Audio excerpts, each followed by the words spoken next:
What's up, YouTube fam? What's going on? Your boy Frank Nitty about to hit y'all with some more info, some more knowledge. You know what I'm saying on this Wednesday night. Give you some informative information. Yeah, man. So this today we about to talk about how the black family is damaged, how they destroyed the black family, man. What's up, man? How you doing? BJ, what's going on, man? Chilling, man. Oh, Chilling, shit.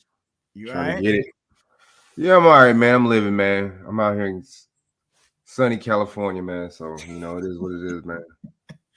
I got you, man. Yeah, man. You know what I'm saying? How you doing, man? I'm doing all right. Oh yeah, for sure, for sure. Daughter, your shoe, what's going on? What's going on? Hey, what's going on? How you doing? Good. I've been excited about this all day. I'm not even gonna lie. Oh yeah, that's what's up. That's good. That's good. That's a Been good excited Hey, thing. about this. Yeah. This is That's a good thing. That's a definitely good thing. something we need to be talking about. I'm glad I Oh yeah, to yeah, tell you man, the for truth. sure, for I'm sure. glad I'm over here because actually I told him to bring you on. Oh Yeah, I yeah, tried yeah, to get on the for other sure, night and man. I couldn't get on because the link wasn't working. So yeah. Word, man. But yeah, man, we gonna about to get into it, man. You know what I'm saying about there's I think there's multiple different reasons why the black family kind of just got pummeled, man. Got ran over like a damn football, man. You know what I'm saying? This is so many different instances that made it happen like that, man. It's all by design. You know, Yeah. it's basically, you know what I'm saying? What do y'all think, man? It's all strategic. For sure. For sure. Yeah, it is strategic. I will say that.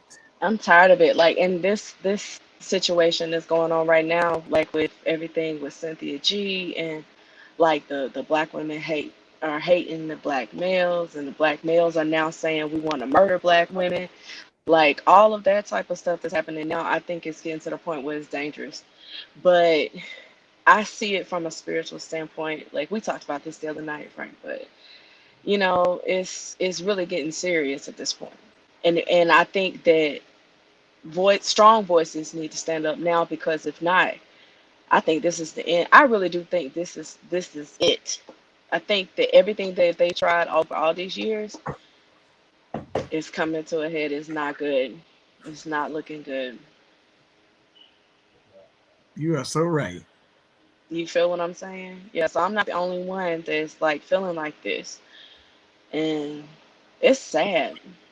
It's really sad. But we can't blame everything on the system. That we cannot do, because that would not be true. So I'm not even gonna sit here and say that some of the destruction we did ourselves.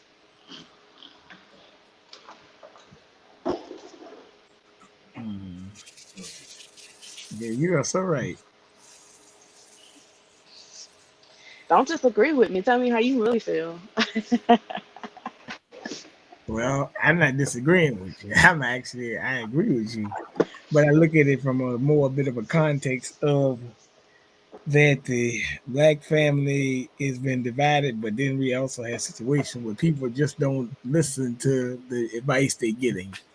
I Yeah. look at me, you, him, and others as what they call forebears and people that give out truth as best as we can. And Gatekeepers, is that what we're called? I think that's what some people call it.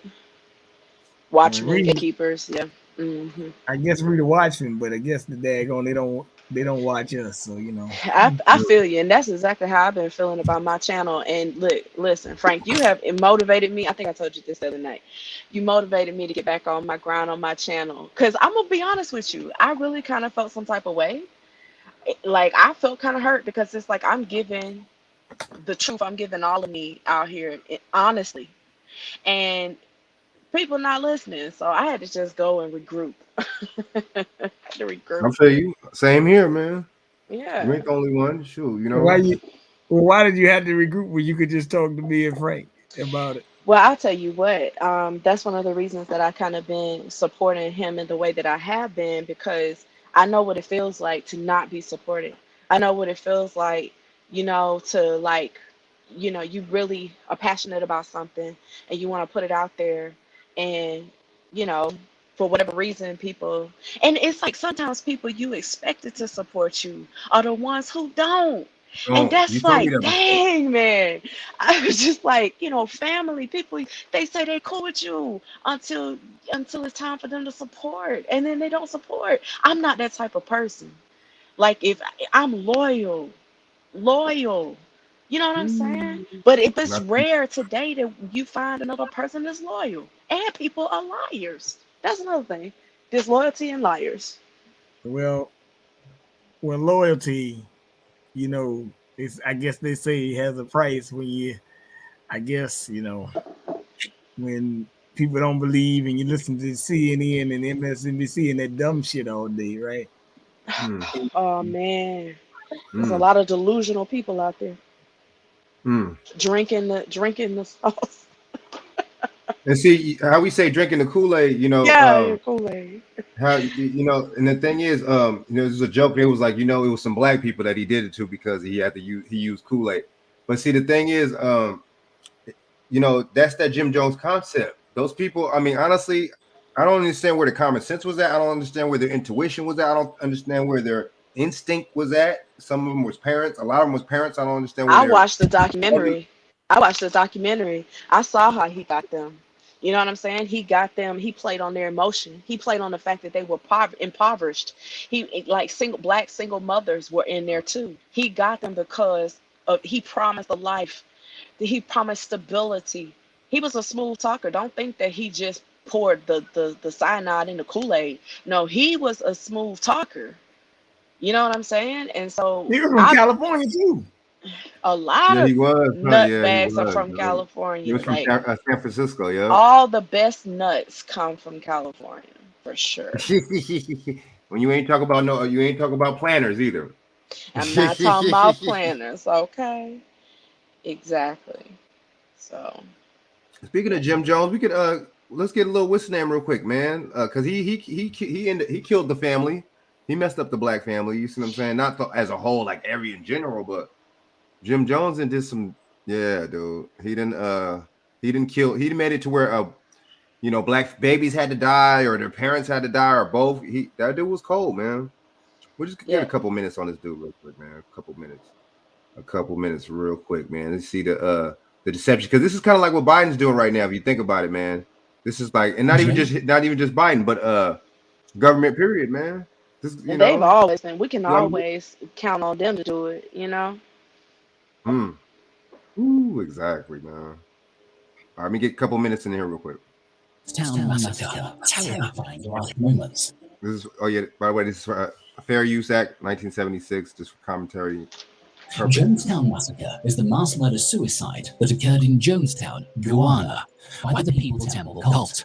On November 18th, 1978, the mass murder-suicide of members of People's Temple cult was carried out as a result of instructions given by the church leader, Jim Jones.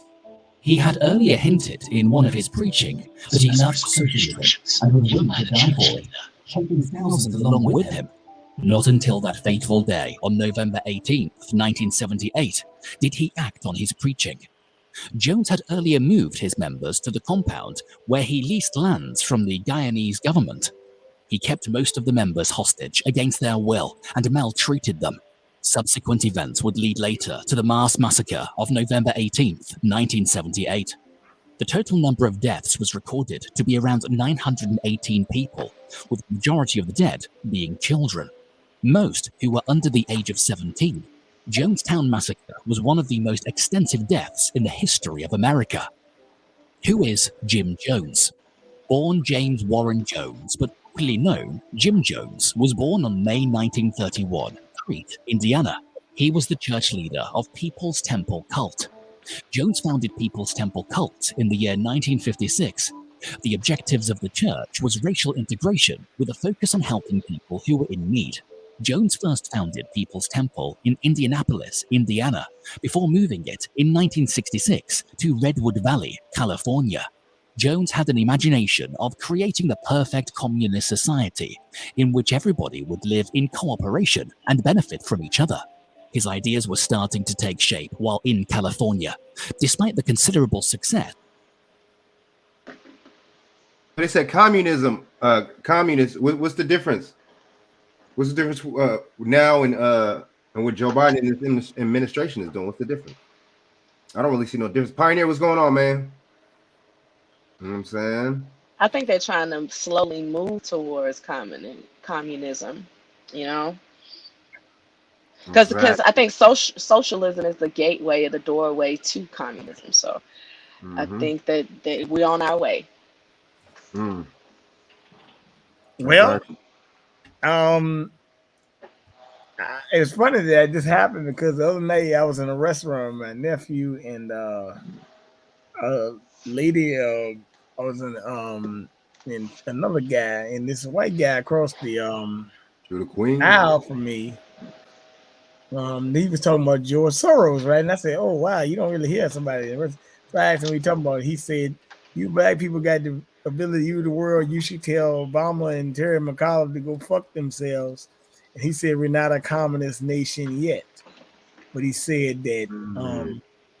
And the guy was like, listen, you know, my nephew was like, "Why are you talking about Obama like that?" He said, "Because he's a damn devil." And then we started talking about going farther, and we started talking about in this 30-minute conversation, which really was supposed to number about, 2 minutes at best, talk about 30 minutes, but this older white guy, we talked about synagogue of Satan and more like that. So we talked about a lot of stuff in that restaurant that little bit of time.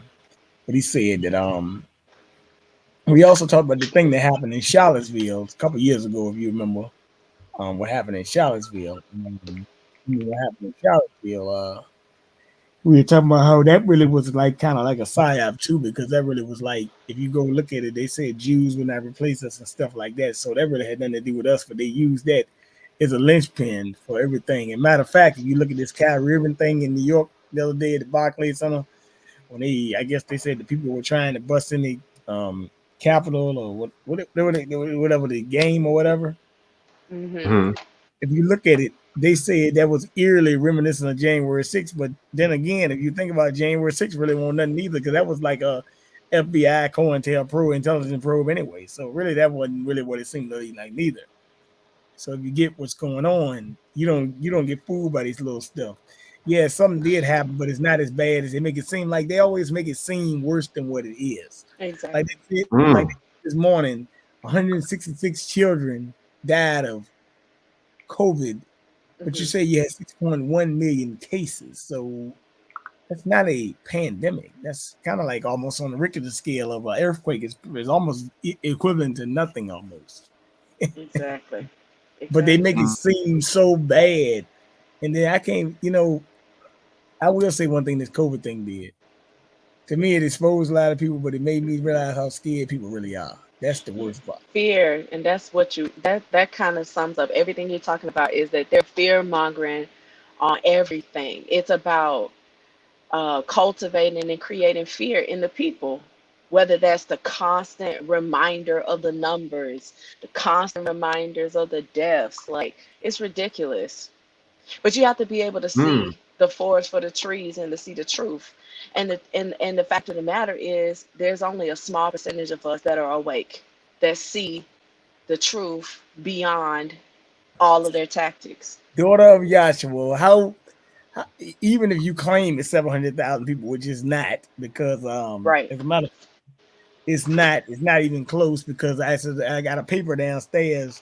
And matter of fact, Understanding King, to her credit, was on her show earlier talking about it. And one of the tweets she pulled up was they only had 2,000 cases of the flu in 2020 to 2021. But Hmm. other years they had 45 million, 29 million, 34,000, 34 million, so forth and the like, right? Hmm. So, but even if you was to say 700,000 people died, right? Hmm. Let's go by the percentage of people you got in the United States, and that's still not really like, okay, what's the deal? Like, Hmm. so I'm like, it's just because you say somebody died, right? Yeah, people die every day. So do people die of gun violence, or what is it? Did everybody die of COVID?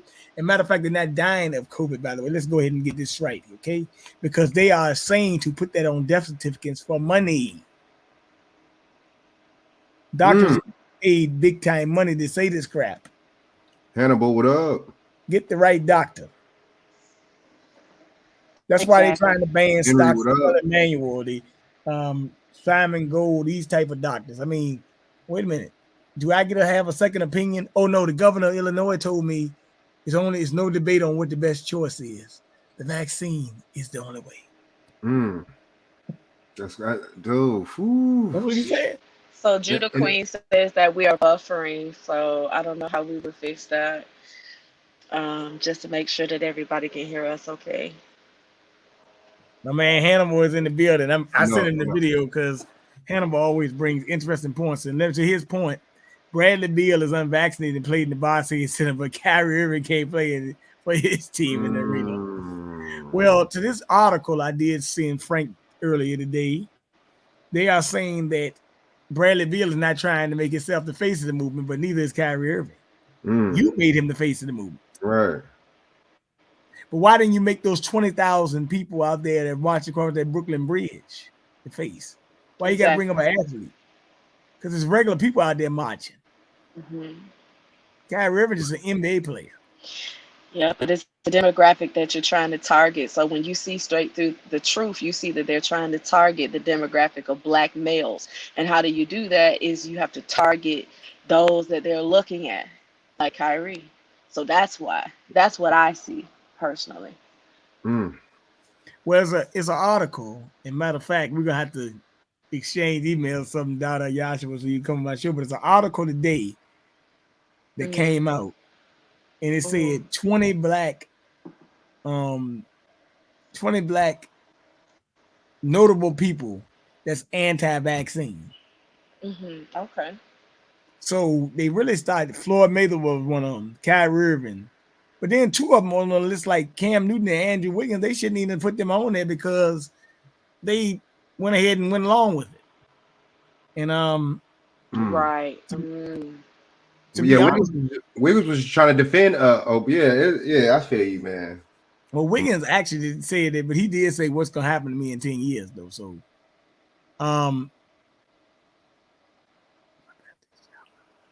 oh yeah, no doubt. You had 50,000 people died.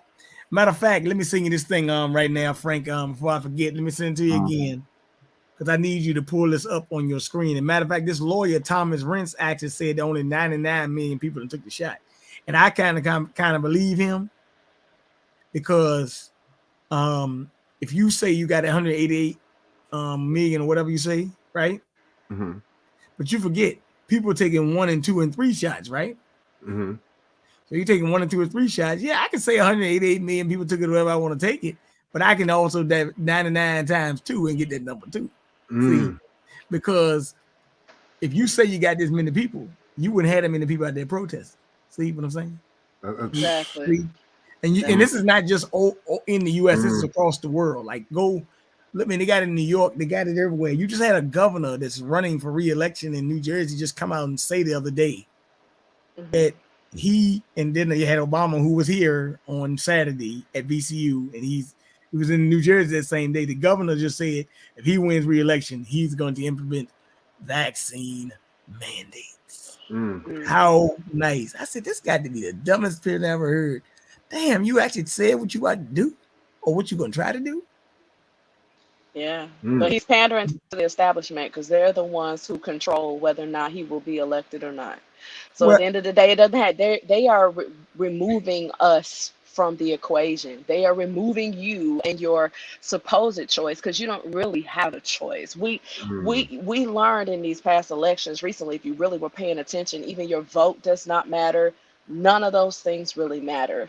So, and going back to what you're saying, if you're paying attention, you see there's protests nationwide, whether that's Brazil, whether that's France. I mean, everybody is taken to the streets in thousands upon thousands. So when I see what they're saying in the news, I realize it for what it is.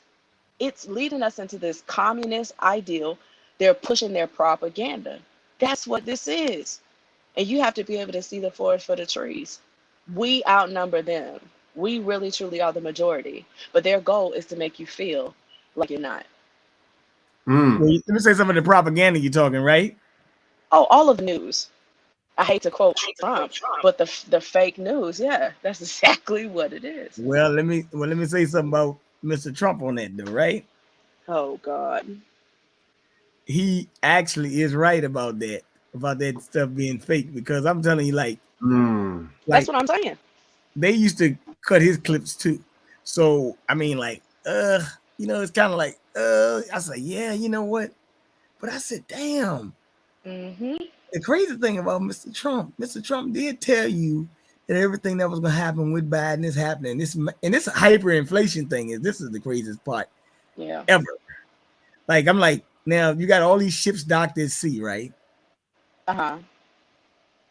And they keep on talking about there's a shortage. Ain't no shortage. You creating a shortage. As a matter of fact, Exactly. you had a guy, and what did he say, Frank? What the guy say? Matter of fact, you had a guy come on. I'm gonna pull it up. I got seen his lawyer's lawsuit too, but I forgot the guy's name. It was a congressman or somebody. He said that the unvaccinated need to be put in camps and need to be put in starvation. That's what the guy actually said. Right. No, I'm Just, not surprised. I'm not surprised. just like Dan Patrick with the black people are the surge, man. It's the same crap. I mean, the thing is, how do they let people say stuff like that, man? See, and this is like something suspicious right here too. They're not pushing no kind of vaccination on any homeless people. They're not trying to push. You see what I'm saying? They're not trying to make it to where there's any kind of in care facilities or something like that. Hey, when the last time you seen a homeless person, except in LA? You don't see that they've been picking them up, obviously. Huh? Yeah, I mean, I see some at the same time, they're not pushing. They're not pushing it on them. They're not pushing it on the Afghanis. I mean, this lets you know too, man. If this was really I just sent it to pandemic, you. they would not be taking 73,000 healthcare workers off the streets, man. They would not be Exactly. taking no frontline cops. And they talking about Exactly. Chicago, so they let you know Chicago. Remember, Hannibal agree with me. That lets you know it's a lot of psyops going on in Chicago to where the police be shooting, and it lets you know too that there's cartels, multiple cartels in That's right. Chicago. You see what I'm saying? And then and the thing is, if Chicago's, that's how you know they be psyop, because why would they be taking? We're willing to take that many cops off the streets over a jab in Chicago, right? Chicago's so wild and so Exactly. crazy. See, we don't be, Chirac. and then they got it to where, look, they got us black people not thinking, man. I'm telling you. You see what I'm saying? Just like recently, they got the booty to the pole part 2. You see what I'm saying? They get us in so many, they get us with the stereotypes and the foolishness, but we fully stereotype each other. I mean, you see what I'm saying? We run with the stereotypes. We run with the status, trying to be into the status quo. You see what I'm saying?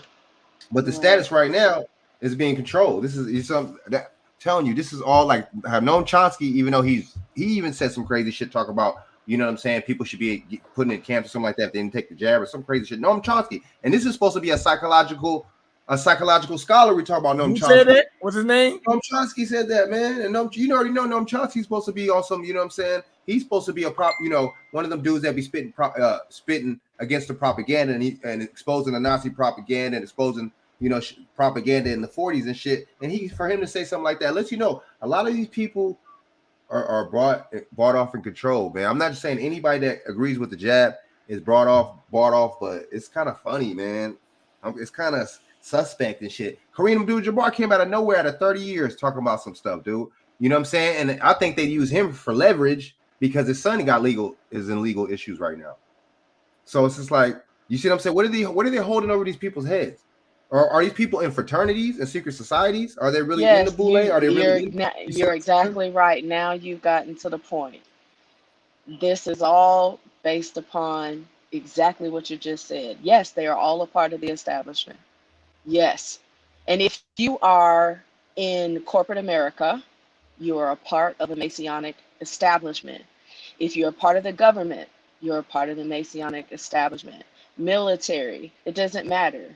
It is what it is. This country is founded upon it.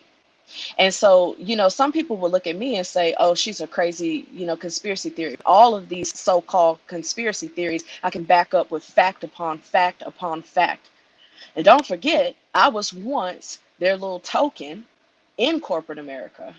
I know exactly what they do, how it works. So yeah, I mean, it sounds stupid when you say it publicly because these people are asleep and we're awake. So they're looking at it like you sound like an idiot, but we're not. It's the truth. Yes, they're all. If you are on a basketball team or a football team, you are looked at to uphold their standard, not your own. You don't have an identity. Your identity is found in them. So the goal is to break you out of that. And I'll be honest with you, if they haven't broken out by now, they're not going to. They're not going to. Period. All right, let me play a little something before I play BJ's clip real quick, man. I'm gonna show y'all how this. Well, it's not a clip. Here, it's not a clip. It's a foul. Okay, I got you. But I'm gonna show y'all how. So we talking about how the black family got destroyed, and this is one of the ways. You see what I'm saying? Besides the drugs, besides the the job loss, besides the heroin, besides the welfare. This right here, this is part of the welfare. But Lyndon B. Johnson. We thought, he was for us in the 60s, man, when he signed that Welfare Act, man, but that really destroyed us, man. And see, the thing is, women got along with that on board with the Welfare Act, the black woman, and then black men got on board with the integration. So we felt better that we could go to Saks Fifth Ave and buy some shit instead of buying some shit from Pookie or Ray Ray. You see what I'm saying? One of us, we felt better and shit. We thought that the white man's ice was colder, so we felt that we should go spend our money with him, which don't make any sense. I don't see how, but I'm gonna play a little clip from this real quick, man, just to show y'all. The government can do no wrong, or that seizing private property in a sort of eminent domain sense is appropriate. I'm merely pointing out that yes, the federal government electrified the Tennessee Valley, and it helped a lot of people's lives. Helped a lot of people's lives in a very, very significant way. Wait, hold up. Let me play somebody else. My bad. I do want to get into Lyndon B. Johnson, though.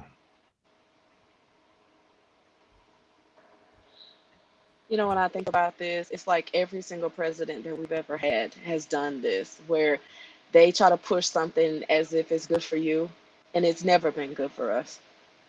Nothing that they've ever offered has ever been good. Not just Lyndon B. Johnson, any of them. When you really, because that's not their goal. Their goal has never been to better our community. Period. All right, let me play a little something from this dude real quick, man.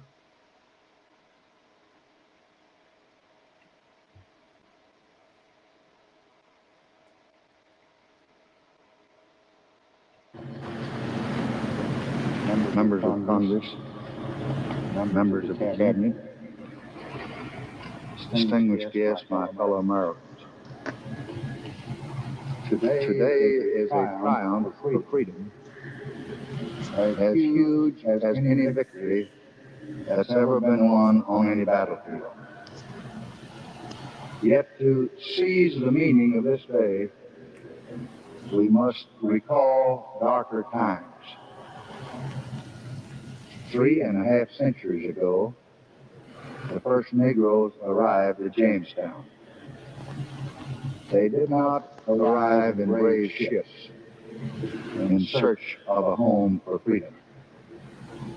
They did not mingle fear and joy in expectation that in this new world anything would be possible to a man strong enough to reach for it.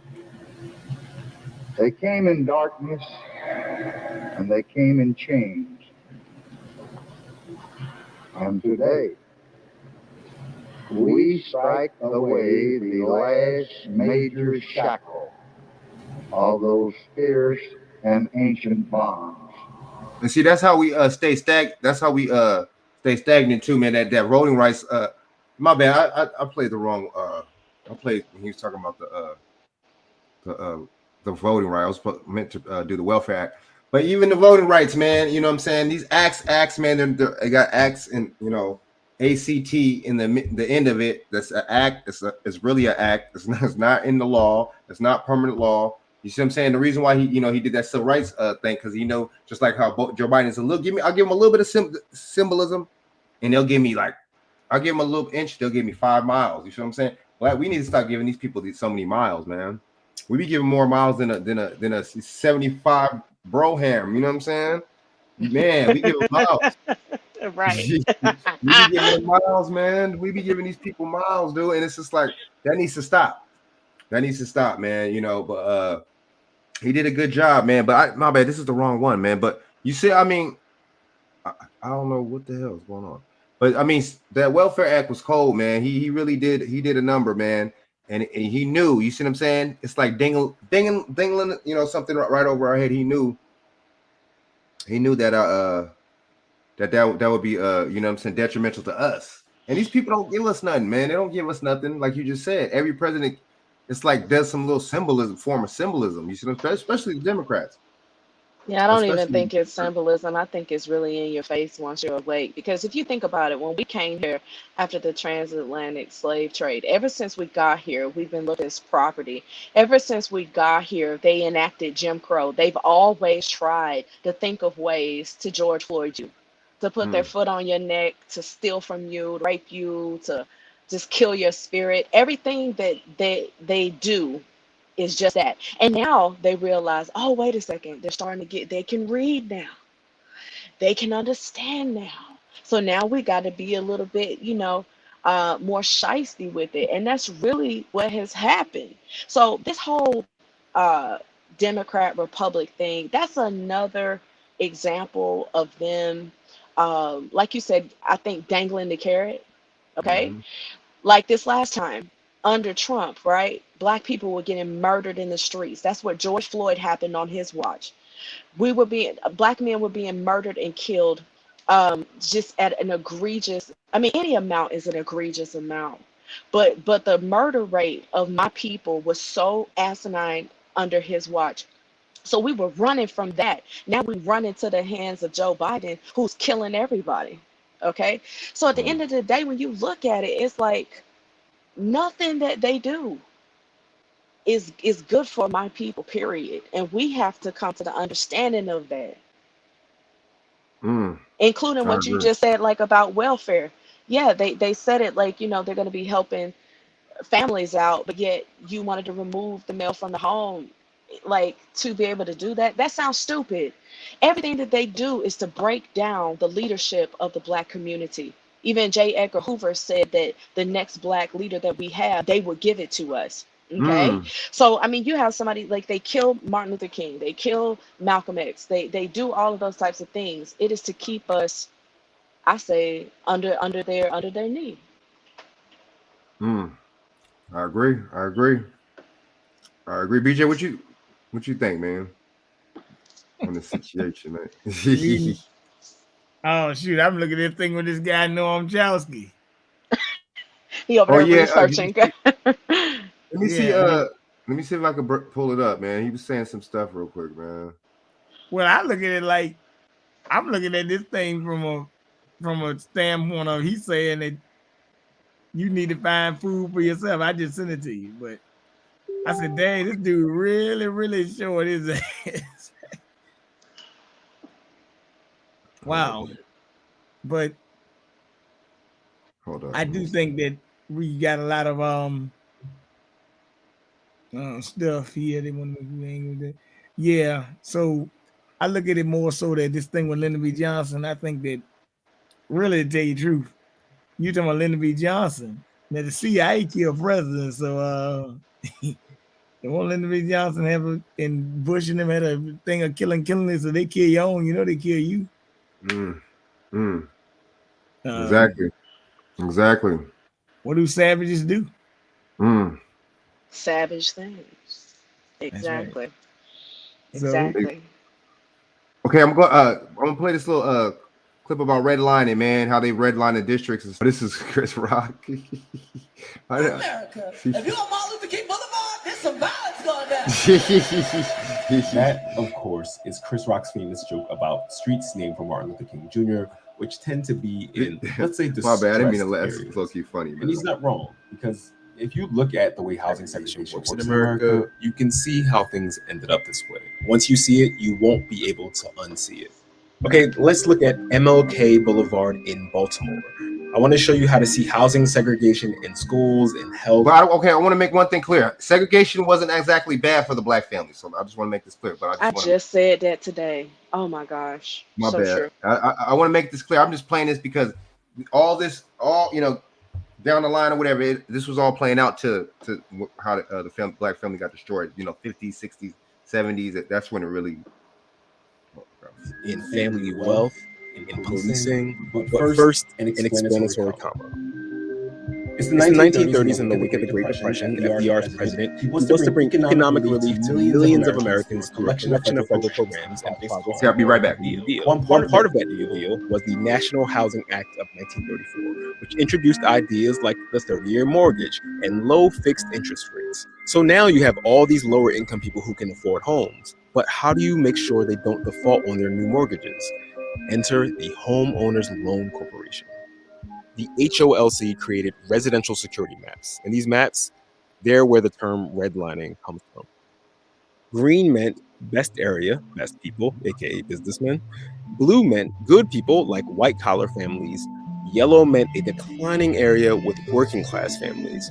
And red meant detrimental influences, hazardous, like foreign-born people, low-class whites, and most significantly, Negroes.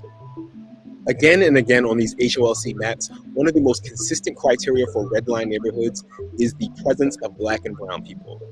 Let's be clear, studies show that people who lived in redlined areas were not necessarily more likely to default on their mortgages, but redlining made it difficult, if not impossible, to buy or refinance. So landlords abandon their properties, city services become unreliable, in most places crime increases, and property values drop. All of these conditions fester for 30 years as white people flee to the brand new suburbs popping up all over the country. Many of those suburbs institute rules called covenants that explicitly forbid selling homes to black people, and all of this was perfectly legal. Now it's 1968, and MLK is assassinated. Good evening. The Reverend Dr. Martin Luther King, 39 apostle of nonviolence in the civil rights movement, has been shot. Martin Luther King was shot and was killed tonight in Memphis. In the aftermath, Congress passes the Fair Housing Act of 1968. It's a policy meant to encourage equal housing opportunities regardless of race or religion or national origin, and it offers protections for future homeowners and renters. But it does little to fix the damage already done. Over the next 50 years, the Fair Housing Act is rarely enforced. So you can still see housing segregation and its effects in Baltimore and often along any MLK Boulevard in any U.S. city, like its effects on wealth. So home ownership is the major way Americans create wealth, right? Well, discrimination in housing is the major reason that black families up and down the income scale have a tiny fraction of the family wealth that white families do, even white families with less education and lower incomes. For almost 30 years, 98% of FHA loans were handed out to white borrowers. Not only were black neighborhoods redlined, and not only was the Fair Housing Act selectively enforced, if at all, but it is still today much harder for a black person to get a mortgage or home loan than it is for a white person. Families are fearful of speaking. See, that's what messes it up. That's what messes us up right there. The capital, the non-access to capital. You see what I'm saying? The fact that the white and even the Asians and other immigrants could come here and they could get access to capital and we can't. That's what messes us up too, because that capital and all that stuff in houses can translate to ownership, which translates to wealth. You see what I'm saying? Exactly. And if we don't have no wealth, we're in the position we're in now. Exactly.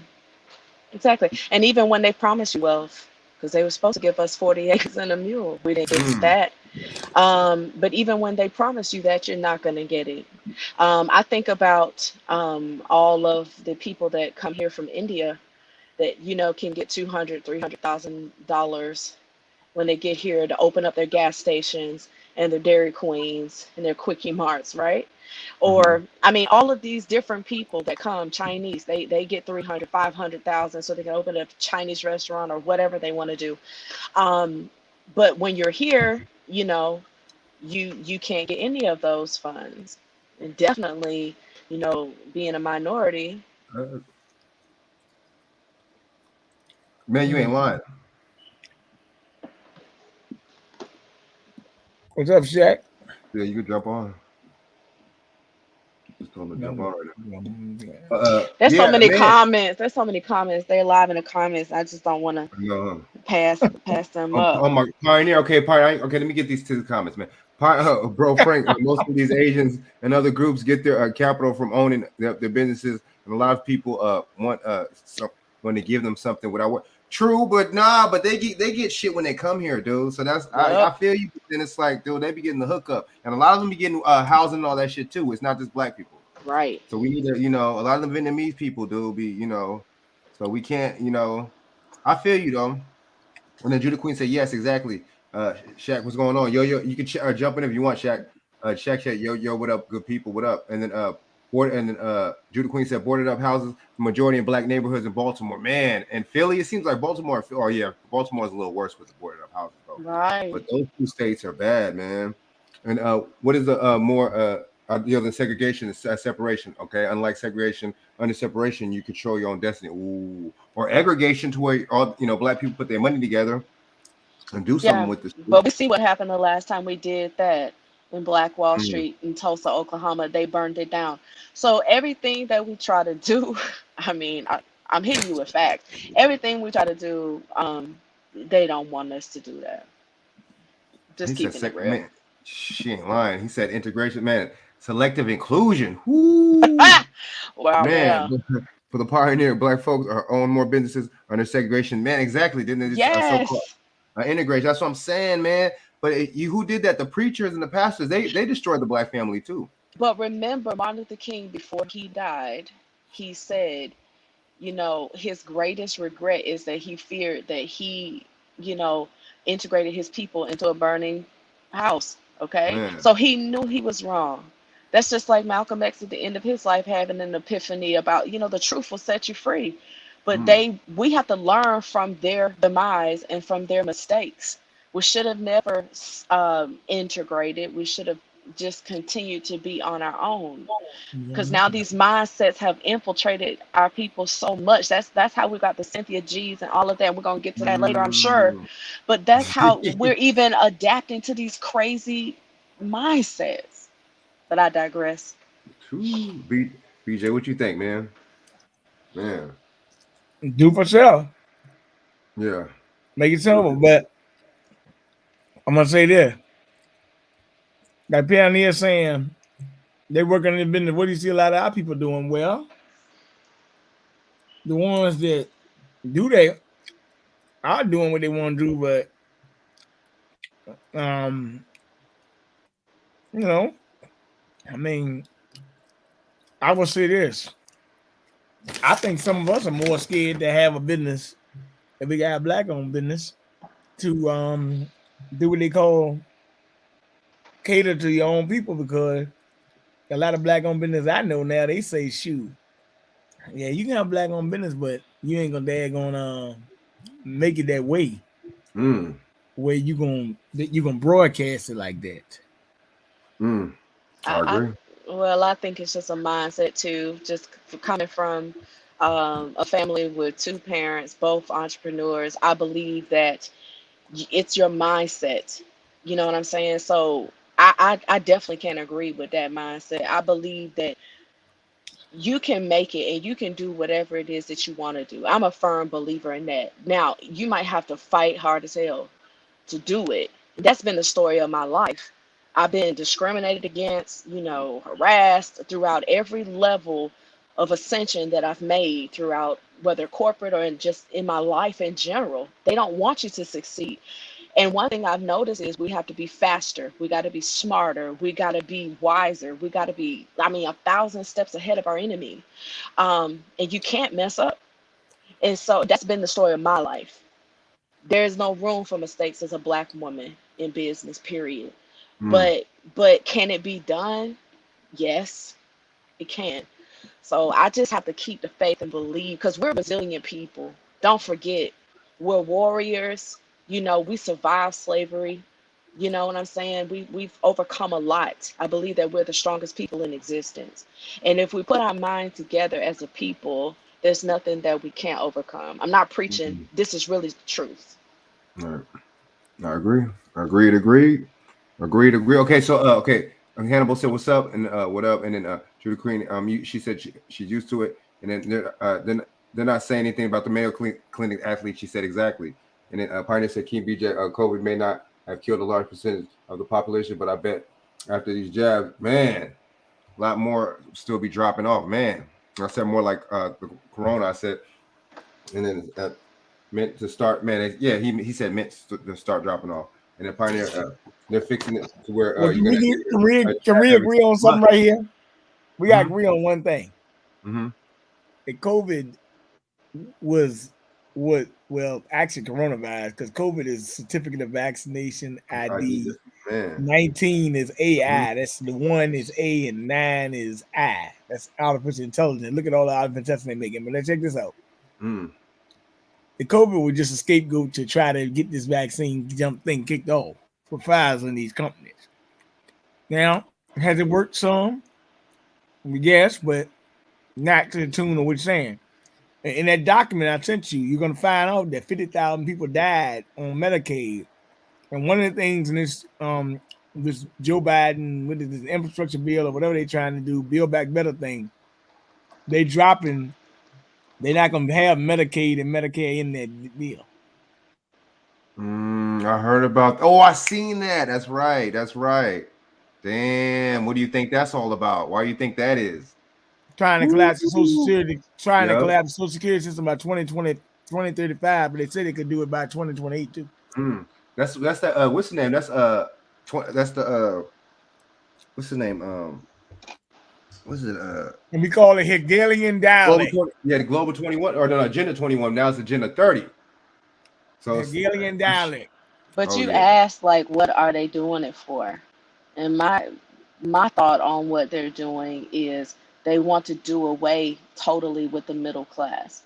And you want a very, very poor, dependent population and a very wealthy 1% to 2% population. Right. That's what they are attempting to do. That's why else would you get rid of these types of programs that help the less fortunate? Why would you do that? Exactly. And the Pioneer said, "I'm tired of the back and forth. I want them to just go ahead and get over with it." And then Doc Bell said, "Remember the movie Claudine?" I said, "I'm about to play a clip of it in a little while." And then Pioneer said, "How are we going to trust billionaires from Wall Street to have our best interests?" Mine straight up. You can't trust them. Exactly. The Pioneer, a lot of homeless people are being locked up. And then Doc Wall said, "Where?" And then my boy Henry said, "They're pushing this shit on blacks." Exactly. And then Judah Queen said, booty to the pole, part 2, the same thing I was thinking. And then Hannibal said, right now, the feds are in Chicago right now. They're everywhere running the streets, not the CPD. Damn. See, they're not in the news, ain't really, man. They're not talking about that. Man. And then Dark Boss, that's correct. And Judah Queen says, the shelves have been getting empty, man. And then Pioneer said, black folks, secret society, much of them are controlled by the white secret societies. And then now we're and then Pioneer said, now we're a black folks secret society. They're older than the Caucasian race itself. Yep, they're still exist in Africa. That's true. And then daughter Yashil, you said the shelves are getting empty on purpose. The ships are sitting at the sea, not moving. The truckers are saying that there is no shortage, and there is no shortage of drivers. That means it's playing. Of course. And then Doc Ball said we were here before Columbus. Exactly. Pioneer said they want to make people angry and desperate. Yep, so they'll react. Exactly. And the Pioneer said both of them work together, both Democrats and Republicans. Play good cop, bad cop. And when they're both working together for the same objective. And then Pioneer said Chris Rock, laugh out loud. And the Judah Queen said, my hometown. And then segregation, integration. And Judah Queen said. And then I said, Pioneer said, black folks, more businesses under segregation. They were so-called, we were doing way better. And the Pioneer said, this isn't real integration. This is more like self-inclusion. Ooh. And then what is more ideal? Segregation, separation. Unlike the segregation under separation, you control your own destiny, man. And then Judah Queen said, boarded up houses, majority black neighborhoods, man. Okay. And then I think, who was Boulay, Doc Boss? And then too many of the our people have laziness problems. Elijah Muhammad warned us, do for self. how many headed that? Yeah, exactly. And a lot of people, you have a lot of these pastors and stuff that was compromised, talking about don't go to the Million Man March, don't do this and that. It don't matter if you got different ideologies or not, man. Click up with your brother, man. Koreans, Indians, and Arabs, they get money and loans, but when you go to their businesses, what do you see doing? Working in those businesses? Damn, what do you see a lot of our people doing? I mean, it's true, but it's by design, man. Trust me, man. But a lot of our people do be on some sensationalism and shit and materialistic things, though. And Asian groups and capital are owning their own businesses. A lot of yeah. So okay. And then socialism is no small business. And then Pioneer said we have to make our own capital and intelligent, decent amongst need to organize and build and leave the dead weight behind to fight amongst themselves. And then Pioneer said, I agree with the sister that you can do what you want to do, but when you do what you want to do, anything but have fun and live someone else, you'll do that, and everybody won't be successful. And then the Pioneer said, King BJ is correct that COVID was an excuse to push you into the jet. Man, Doc Boss, a third world country, man. We need to be real. Too many of our people are lost. Too many of our people are dead weight. Only a miracle can help. And I believe miracles, however, still only miracles can help with them. Damn, we must move on. And then Judah Queen says separation of King. Oh, Martin Luther King. Oh, he was mad. But yeah, dude, he was mad Boule. He was mad Boule, man. I'm gonna play a little bit more of this, and then we're gonna go to. I'm gonna go to about BJ's basic human right that should be afforded to everyone in the world, but definitely in the richest country in the world. And housing segregation in schools. The primary way that Americans pay for public schools is by paying property taxes. People who live in more valuable homes have better funded local schools, better paid teachers, better school facilities, and more resources. And see, that's the thing with home ownership. That's why it's so important, man. And they don't push home ownership amongst our community, man. Here's the feedback. The better the schools in a neighborhood, the more those homes in that neighborhood are worth. And the higher the property values of those homes, the money there is for schools, and so on and so on. And housing segregation in health. Because of urban planning that benefited those richer, whiter neighborhoods, people of color are more likely to live near industrial plants that spew toxic fumes. They're more likely to live far away from grocery stores with fresh food. And in places where the water isn't drinkable. They're more likely to live in neighborhoods with crumbling infrastructure and in homes with toxic pain. You're living with rats, roaches, and things like that. That's the problem. You cannot have that kind of stuff with children running around in the building. A building that may be full of lead. And not coincidentally, people of color have higher incidences of certain cancers, asthma, and heart disease. And housing segregation in policing. Housing segregation means we are having vastly different experiences with crime and vastly different experiences with policing. Because our neighborhoods are so segregated, sometimes racial profiling can be camouflaged as spatial profiling, where living in certain areas can make you more likely to be stopped by the police.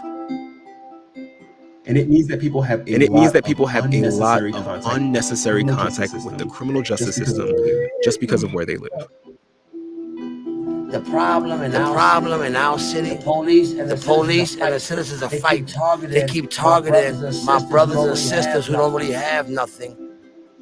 And that heavy aggressive kind of policing that you see in black neighborhoods in particular makes people feel like they can't trust the police. When people don't trust the police, crimes go unsolved, and people have to find other ways to keep themselves safe. But of course, it's not just Baltimore, because housing segregation and discrimination fundamentally shape the lives of people in nearly every major American city. It really is in everything. I'm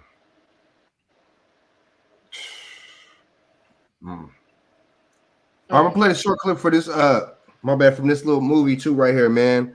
If y'all haven't been familiar with it, Claudine or whatever, I'm just gonna play a couple little clips. I'm not gonna play the whole like I did before, but just to show you too the kind of how Hollywood the kind of stuff Hollywood pushed on us, man. You know what I'm saying?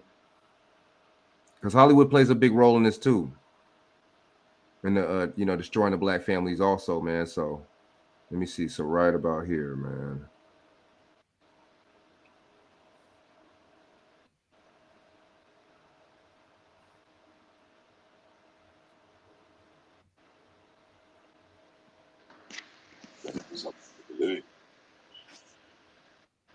Wait, my bad. Crapped out.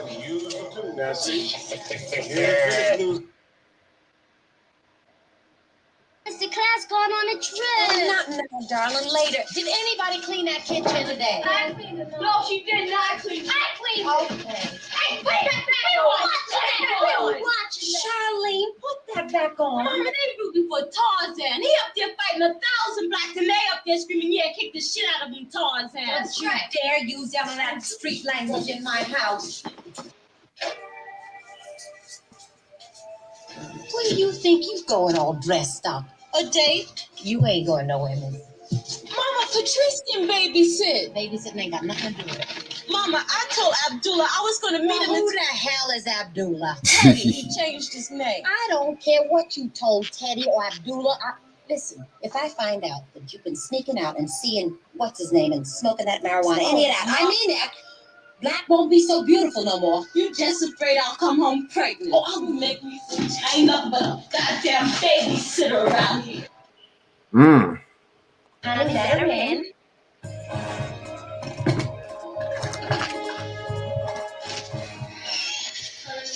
Hi, kid. How are you, Miss Kavak? Fine. How are you, Mrs. Price? Oh, just fine. Fine, but... you know, they haven't sent me the authorization to buy the food stamps for the past 6 months, and then they cut me off for non-purchase. Now, Miss Kavak, why do they keep messing with me all the time? The system's one big screw-up. Well, I'm glad to hear you say it, because no one...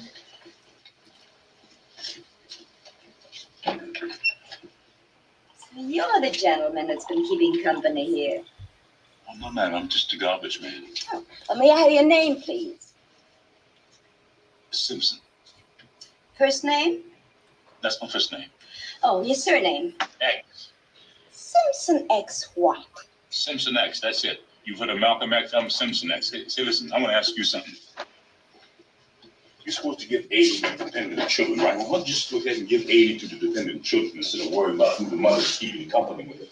Well, let me straighten you out on something, Mr. X. There was a time we'd ask to use a bathroom to see if there was a razor in the cabinet. We don't do that anymore. But we do have to know what's going on. You live here or elsewhere. Is that a gift you're giving to the family? Do you contribute and support this whole family? Oh, lady, you gonna tell us you can have this set? It didn't cost you in the city a damn dime, but you gonna tell us you can have it, right? Why do you make the rules, sir? I'm only doing my job. The welfare ain't doing nothing to me, lady. But the welfare is supporting Mrs. Price. Supporting shit. He gave me this. He gave me this. Yes, he gave it to me. Then he gave me this. Now we have to hide this shit. Do you believe? Yes, he gave me this. We have to hide this.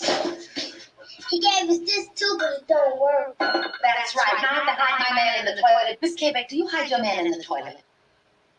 Mrs. Price, we want to help, believe me. We know that children need a man in the house, a woman needs a man in the house. We don't insist people be married. You mean you'd help a man move in when he's not married to the mother? That's right. That's immoral. We're trying to deal with the realities. What kind of example is that to set for the children? Oh, what kind of example are you setting right now? I ain't the government.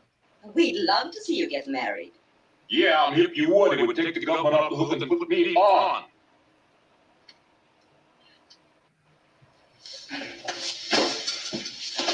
Don't ask me any more questions.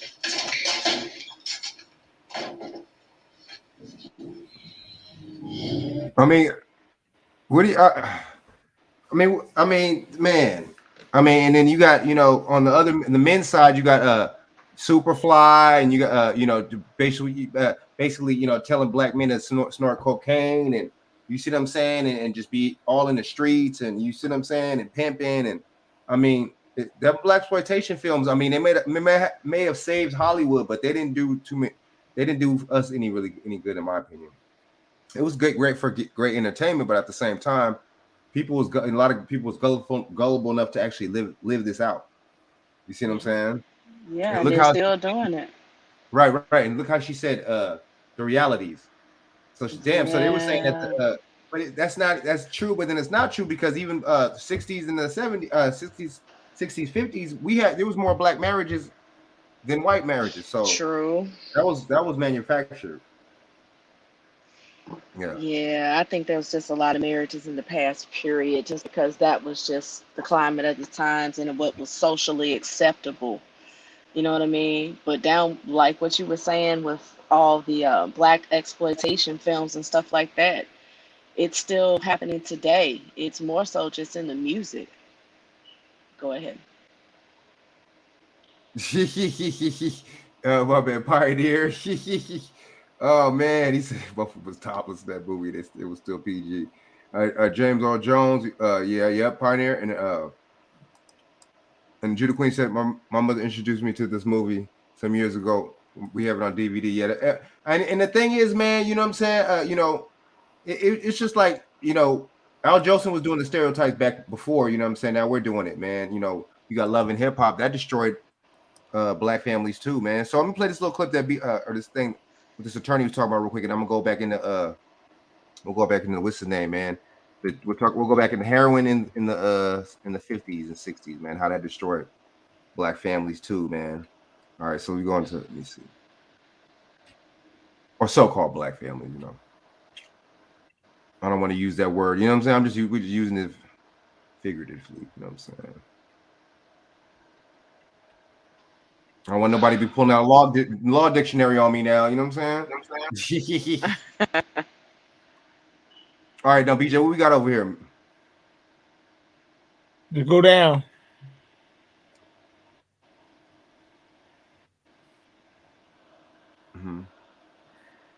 I think I went down too far. Oh, right here? No. It's gonna be a part in there. We're gonna tell you 50,000 people got kicked off Medicare or something like that. I just saw it down a little bit more. Go down. It was like right there. Stop. Okay, nearly 50K Medicare patients die after getting. Oh no, not that part. No, that's it. Oh, okay. But though it's up above it too, so it just says like if you can get the jab within 14-day window of being vaccinated and die like nearly 50K of Medicaid patients did, your death is not counted in these statistics. So nearly 50K Medicare patients have died after getting the jab.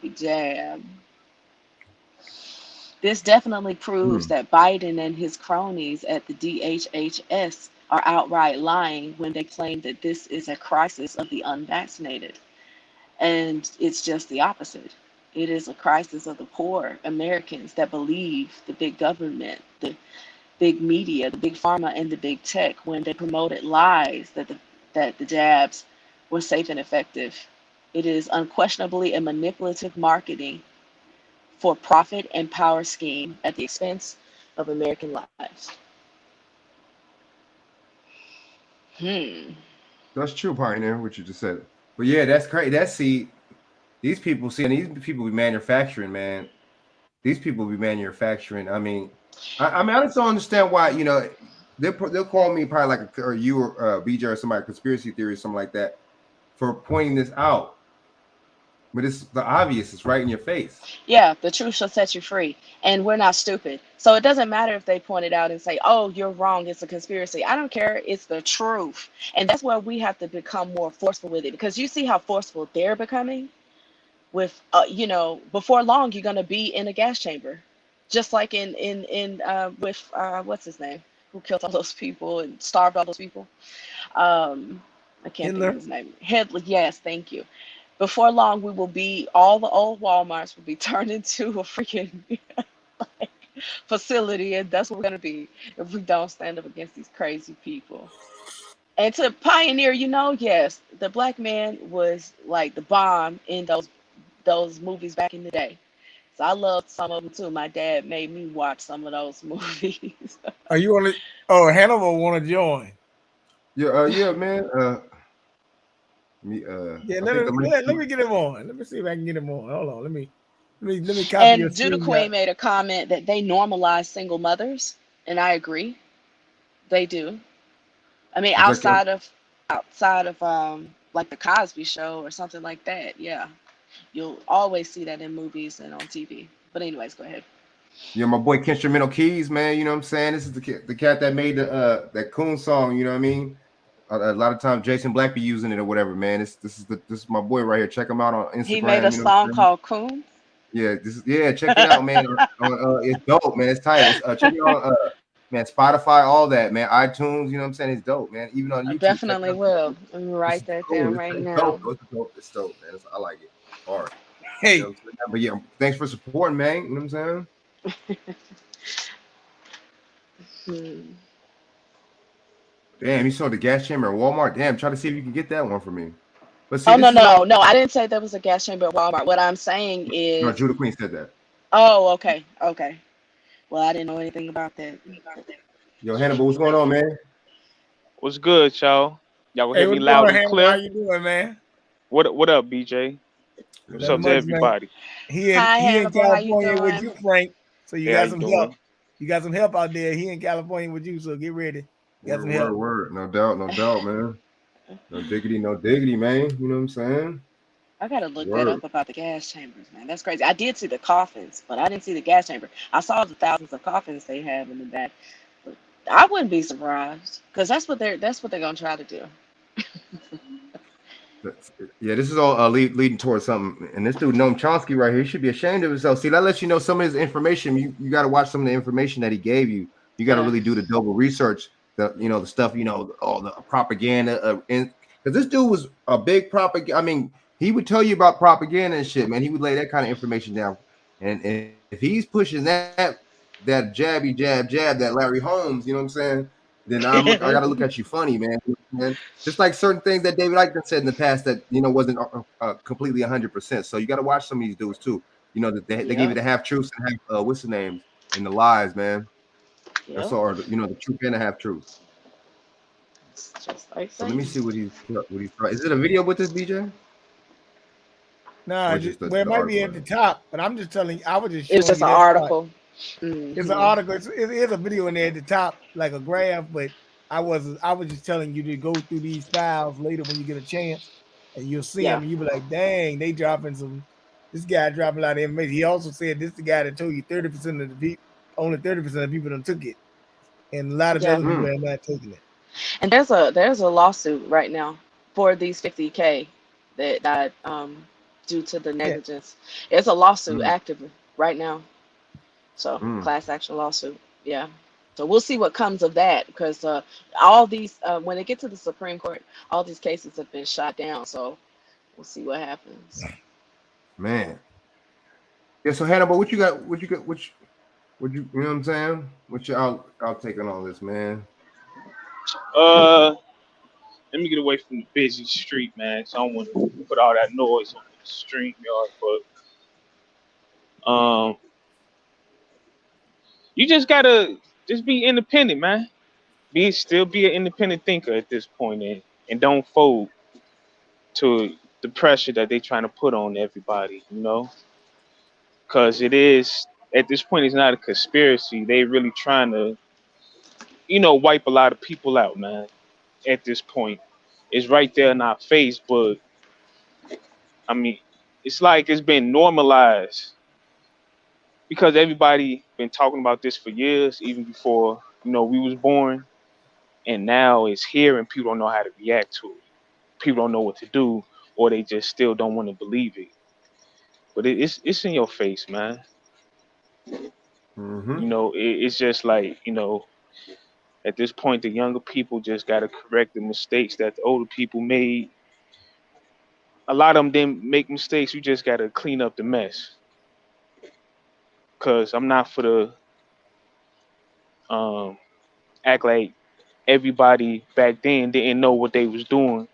A lot of the older people are willing participants in this bullshit that's going on. And now since they older, they can't do what they used to do when they was young. Now they want to act like they victims. Those days over with. I'm not trying to hear the shit that they got to say no more, because I can tell that they're lying. Everybody have a choice to either do what you're supposed to do in life or, follow behind the madness, and participate in the tomfoolery. I do understand that,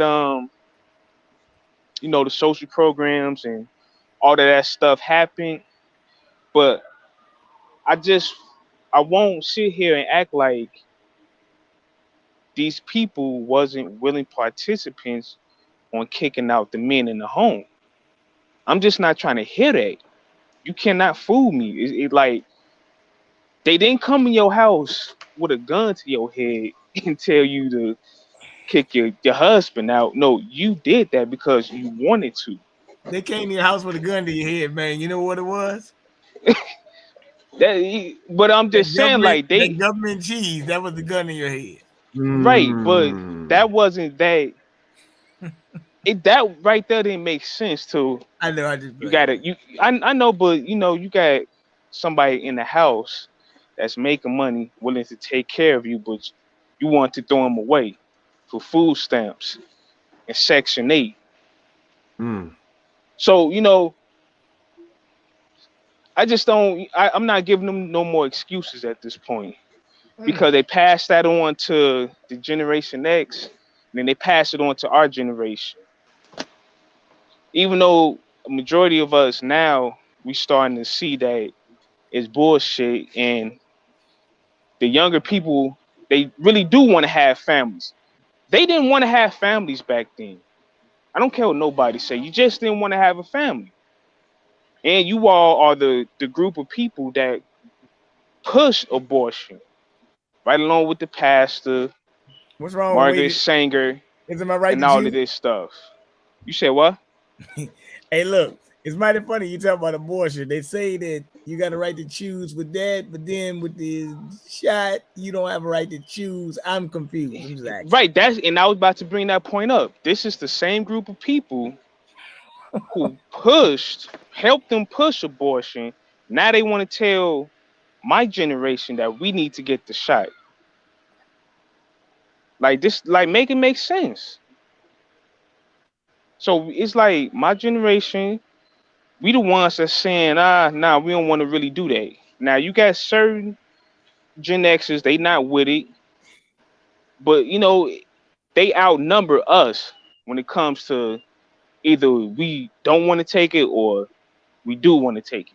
It's majority of older people that want to take this jab. You ain't lying, dude. So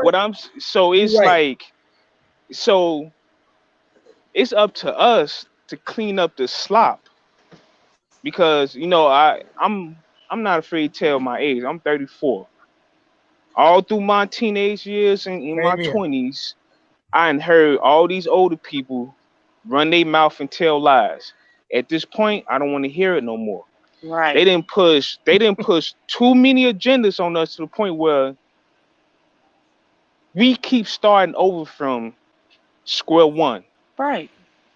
And I'm tired of how is it that majority of us, even though we got the jobs and education, we can't even, it's hard for us to get a house. Doggone right, because that's the way they planned it. Sorry to interrupt. No, go ahead, add you on. Preaching, but I'm you just preaching, saying, you preaching at right this now. point, like that. You can't look at us and be like, well, you lazy, you ain't doing this in life, and it's like, no. You all gave us a false narrative, and you knew it was bullshit. Yep. Now we at the age, and now y'all looking at us crazy, but then we can sit down at the table and say, well, what do you have for me? I think I'm the only one in the South right here. Let me say this to you. No, you're not. I'm in the South now too. Oh, Go ahead, yeah. though. Go ahead. Okay, Go you're ahead. in the South? Okay, Yeah, good. yeah. Well, let me say something. So you know about HBCUs then in the South then, right? I'm in Atlanta, the land of HBCUs. Go ahead.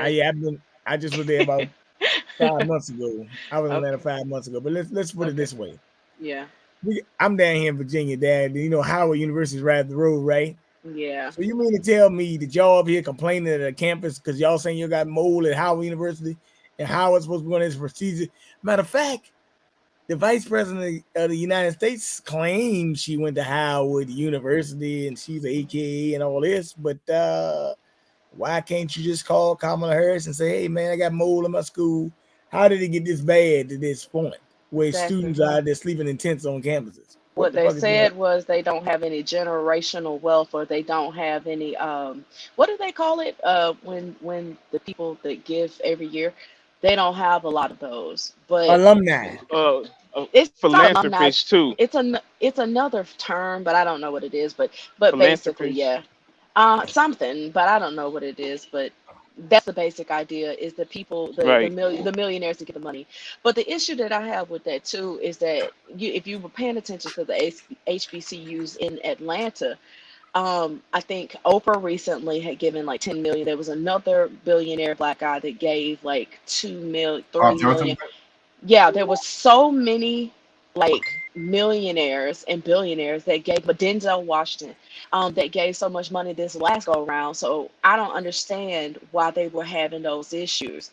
But then again, I don't know. I didn't go to an HBCU, so whatever. They're pushing the jab. They got money to push the jab. Churches are pushing the jab down here too. Mega churches are pushing it too.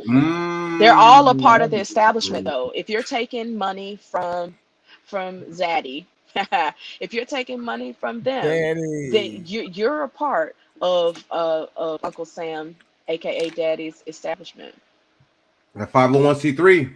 But I will say that Hannibal was preaching for a minute there, okay? Because he didn't tell no lies. Because everything that the system that they set up is failing. It's failing, okay? And you know something that hit me, and I'm gonna just say a little something about myself.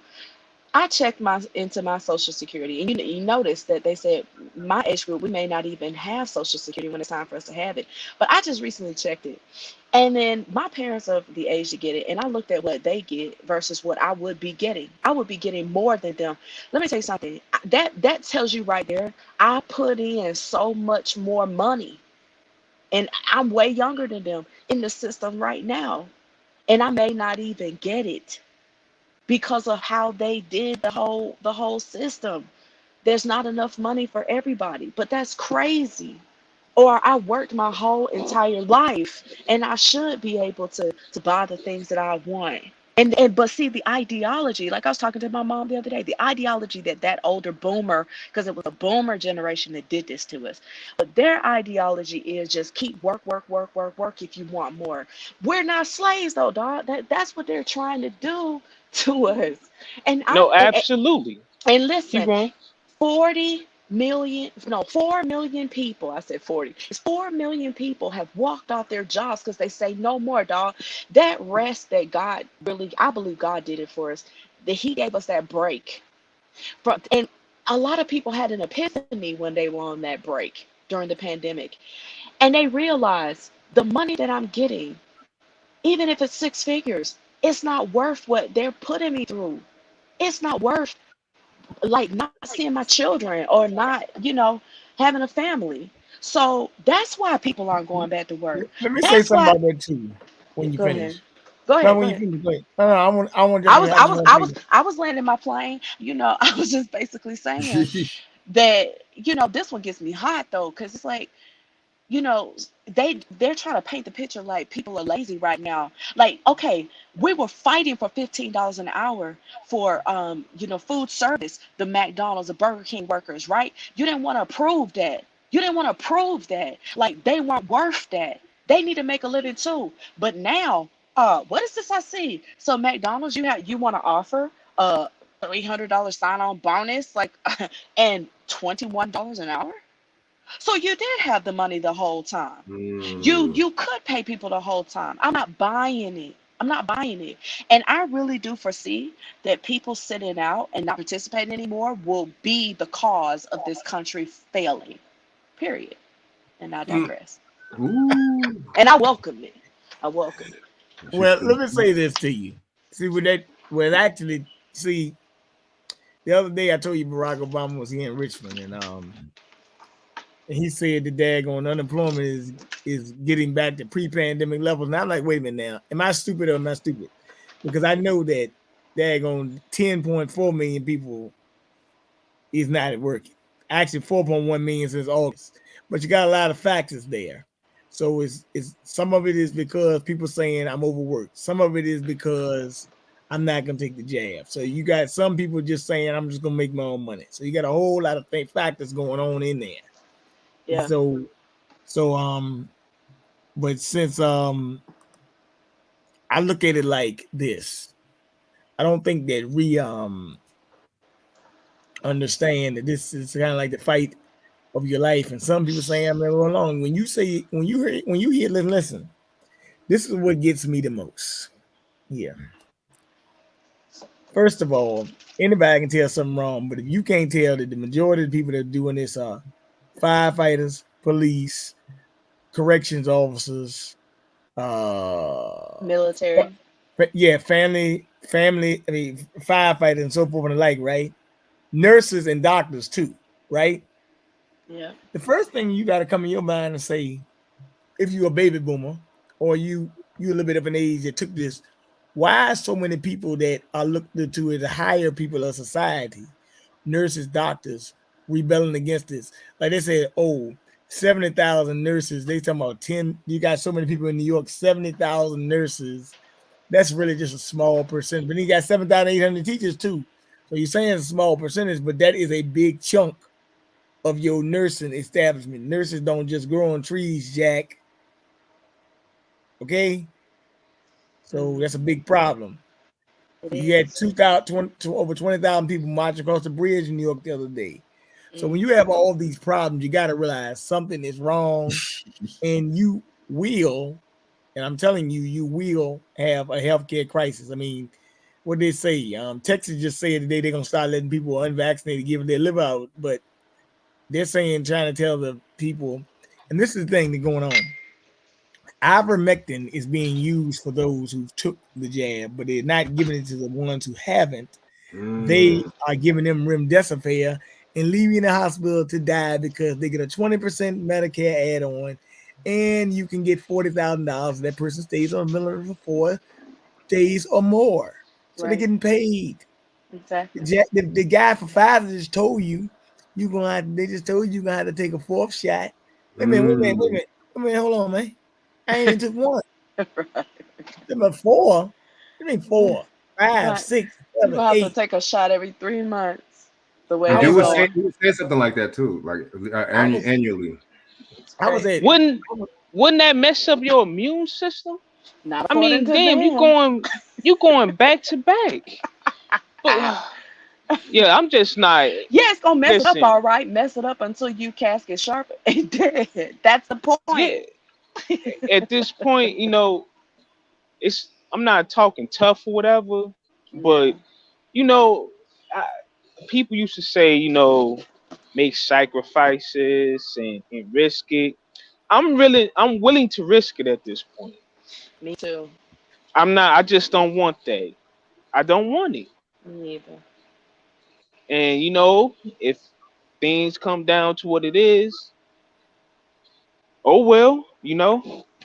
Thank God I don't, man, just imagine if I had kids right now. I'd be kind of pissed off. Me too, man. Well, let's get to that. Wait a minute. Let's get to that, though. I'm kind of glad you don't, because that is children 5 to 11 must take the jab. And it's starting with California, guys. It started with California. They lead the way on all of this craziness. All the madness. And it's a lot of parents that's speaking against that too. I know in California, they're going to have chaos on their hands. And I think Judah Queen in the chat just said it best. Chaos is coming. And we all see the writing on the wall. Like, once you start messing with people's children, it's a wrap. It's a wrap. Yeah. Well, at least that's how I feel. I don't even have any kids. But if I did, it'd be a wrap. I'd be ready to blow something up. Right. All right, I mean, but it's time. Go ahead. No, we gonna say. No, I'm interested. We gonna say. You said it's time. Nah, but I was just saying, like, at this point, it's just time to let this whole world know that we just not having the bullshit no more. I believe it's coming, Hannibal. Just hold on. Remember when everything happened with George Floyd? Everybody, it was a whole global feeling. And I felt it was a global because I remember I got on my knees and I prayed. When I tell you I cried out to God and I cried. And I didn't even watch the video. All I had to do was just read the comments, but I felt it. I felt it in the spirit. I felt it. And I'm telling you, people are feeling it in their spirit. Just give it time. Judah Queen just prophesied it. It's real. chaos is coming because you can only push us for so far.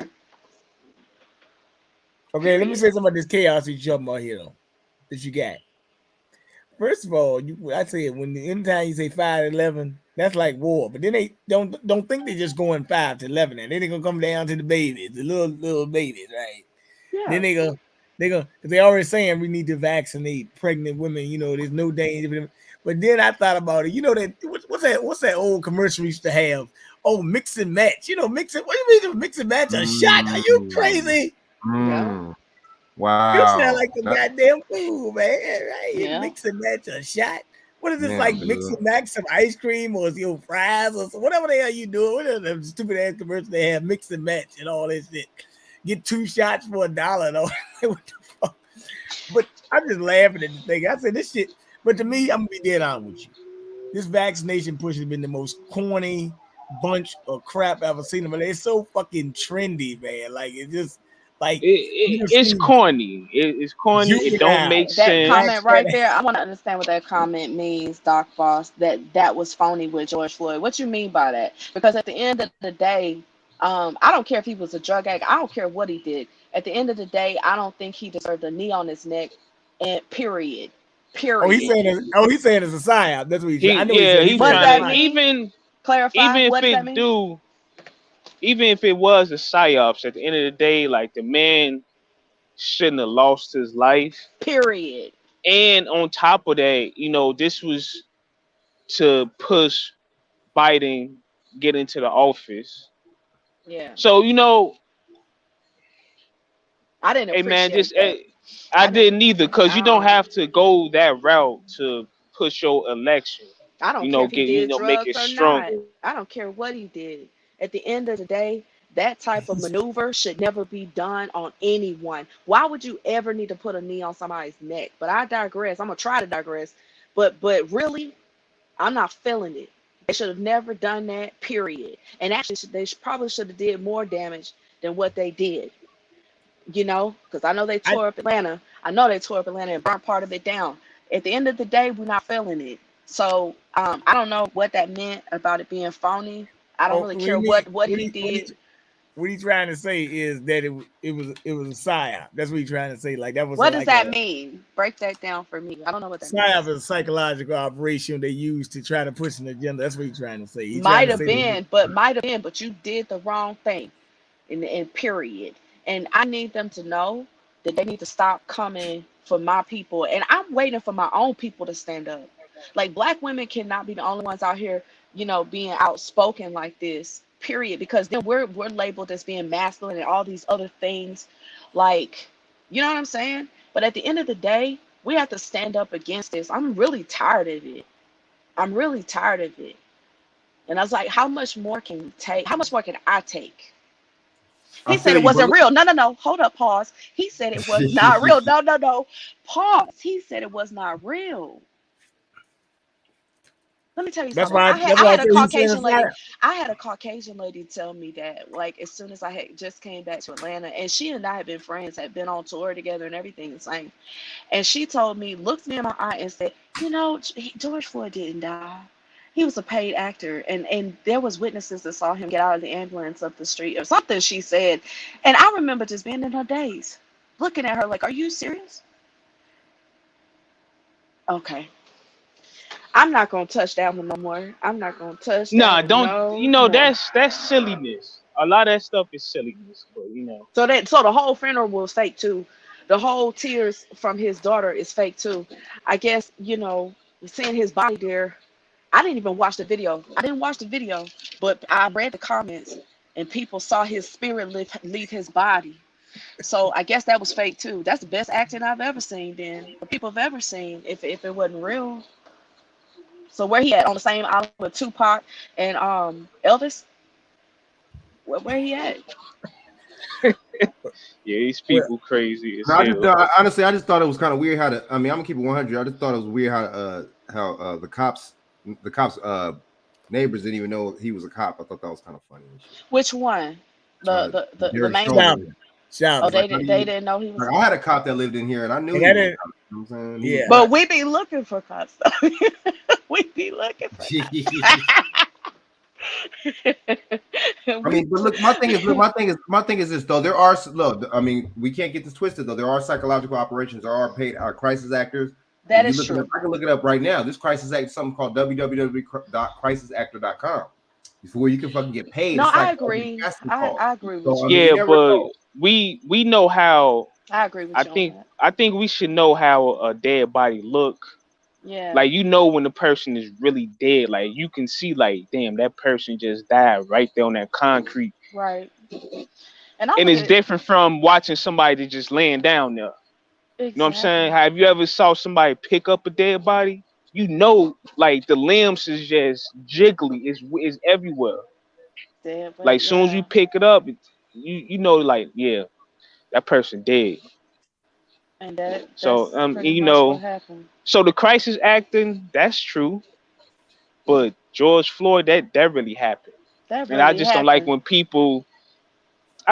people always try to come with the conspiracies with everything.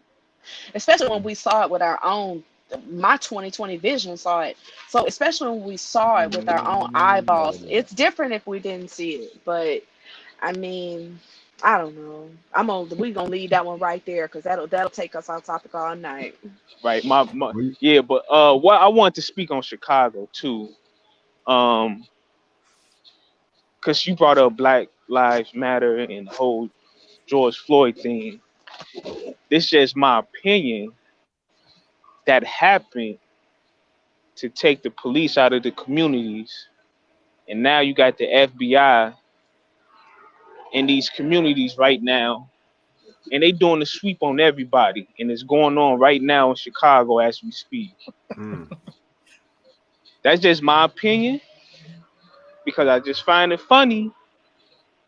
After everybody did their little riot across 50 states here in America, and the police talking about quitting, everybody talking about police reform. I get that. Then it was less police on the streets. Now they just doing the sweep in Chicago right now. And it's not the cops, it's the FBI. They everywhere, and they not playing either. Anybody realize something, Hannibal, here? Notice some trends going on with Biden saying this recently. We want to use the National Guard to unload the ships. We're going to use the National Guard in Massachusetts to take your children to school. Sooner or later, Hospitals too. Yeah, You said that. yeah. National Guard. Do you not realize that is a form of martial law that they are trying to implement? Not you can't let the trying. National Guard be on everything. Matter of fact, if you ever realize this, you got children, because you say you got a bus driver shortage, so everything they got a shortage of, they're gonna try to use National Guard for. So I mean, teachers probably, if the teachers get too short, they say we gotta use National Guard to teach. You can weaponize anything. So I mean, that's what they're doing. Matter of fact, if you heard them over the last couple weeks, one of the biggest things going on in Virginia right now is we had a child get raped in a bathroom. And the Department of Justice tried to cover it up and call the parents domestic terrorists for protesting the school board. The school board wrote a letter to the FBI to call parents domestic terrorists. They walked it back yesterday, and the child got found guilty of rape, but a sexual assault. But this is what happened. They had a transgender in a dress. Yeah. Rape a child in the bathroom down here in Loudoun County, Virginia. Yes. But the FBI was weaponized to call parents domestic terrorists. So they're going to use the Patriot Act for anything. They said it was against school board. No. It was because this tell the situation what happened. Don't say what happened. Tell if the dad on your daughter or son got raped in the bathroom, you be mad too. It's wild. But see, this what happens when you participate in the tomfoolery. This goes back to the Tavistock Institute and all these programs that happened during the early 60s to the 70s and even in the 80s. And all of this stuff right now is just spiraling out of control. Have you said Tavistock Committee? My bad. You said the Tavistock Institute. Institute. Yep, 300. Yep, that I know about that. That's they be providing trends and all types of shit, man. That's some psychological. And a lot of these trends come from the West Coast. Yeah. A lot of this stuff comes over here. Yeah. You know, so it's unfortunate that stuff that happened, but you know, you have to get rid of the sickness. And it's coming though. Like that group of people, it's gonna come to them. I ain't gonna participate in it, but you know, people gonna get tired of them. You see it right now. So, you know, they gonna get theirs. They can enjoy all the, you know, their little lavish lifestyle, and they got all the money, and they run all these programs in Hollywood and the jobs and all that stuff, but they about to get theirs. So I'm gonna sit and watch. And also I want to talk about Dave Chappelle. I think people have amnesia about this guy. He wore a dress. Let's just keep it 100 about that. You can pull this up on the internet. This is not a secret. Also, this man, of course he got money. You know what I'm saying? It is what it is. He got his bread. But I don't need for him to speak on these things when you yourself have participated in this. He's a part of it. He's a part of it. Yes. And that's what people need to understand. Yes. And we have to stop running behind celebrities like they have our best interests. Come on. I haven't. Yes. I'm gonna be 100 with y'all. When the Chappelle show stopped, which I did like, it was a good show.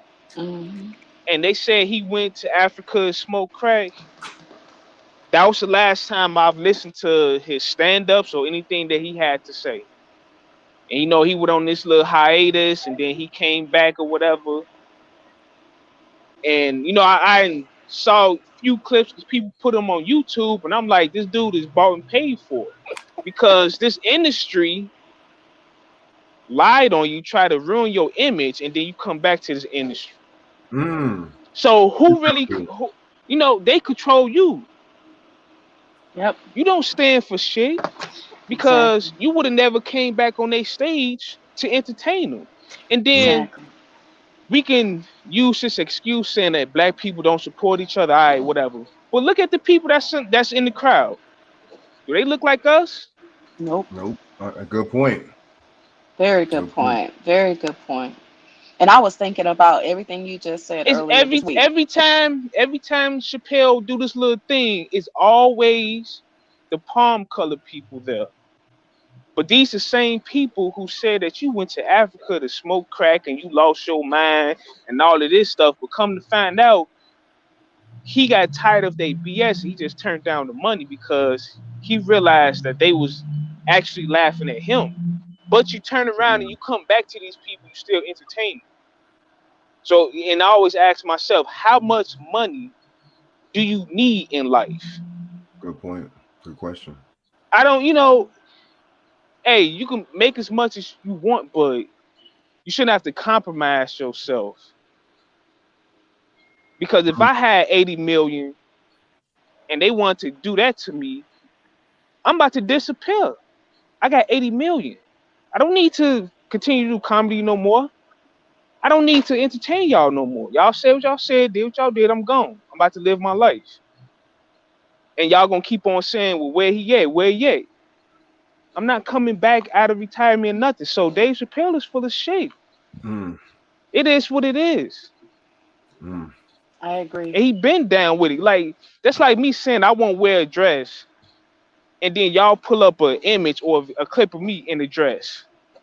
Y'all gonna be like, Hannibal, he full of shit. Get him the fuck out of here. No, he can't come back up here no more. But it's like we always giving people chance after chance. This was wrong with the black community too. And now after this, I'm gonna stop. It's too much of this traitorous behavior going on, and we keep accepting it. And then we still complain about why we in this situation. We need to do this or do that. but you still accepting not just celebrities and athletes, people in your family doing traitorous shit to you, and you still accepting it, and you wonder why you can't move on to the next level. Yeah. So I'm not directing this towards us, but like, let's just be real. Like, if we want to move to the next level, somebody gotta get their hands dirty. If you commit a treasonous act against the family, you're cut off for life. That's how it used to We be. we like to use this thing of that's blood. Yeah. Nah. And we all black families across this United States are guilty of having traitorous women and men in their family doing god awful shit to the family. And you wonder why nothing is getting passed down of What you mean, how value you feel about Westbrook? You to feel the about people, Westbrook the you same know? as you feel about everybody else? Oh, you talking about the chat, right? Yeah, Yeah. you talking about how you feel about Yeah. Westbrook putting the dress on. I feel the same way I feel about Westbrook as I feel about all these other idiots who they ain't gonna put on a damn dress. But that's all I gotta say, man. I get long winded, you know. No, you all right, man. Relax. Shaq, what's going on, Shaq? Yo, Shaq, what up? You there? Is he there? So BJ, daughter, your shoe, man.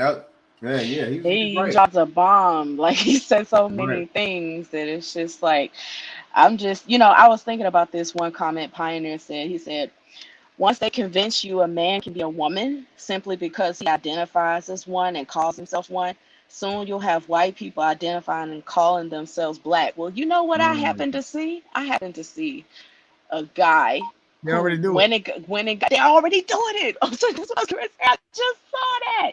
I was like, what in the world? And Rachel Dolezal. I mean, they're actually pushing these things so that they can be whatever they want to be. But he's right about, Dave Chappelle. Like, he's a part of their establishment. And I was just thinking about that last week, And as much as I love his comedy, you know what I'm saying? I have to walk away from that. Now, I'll tell you who I really love. I love Cat Williams, but they have whenever you are factual and you tell the truth and you're honest, you see what they do to you. And it goes back to like biblical things for me. Like God said, like, they don't like me, they're not gonna like you.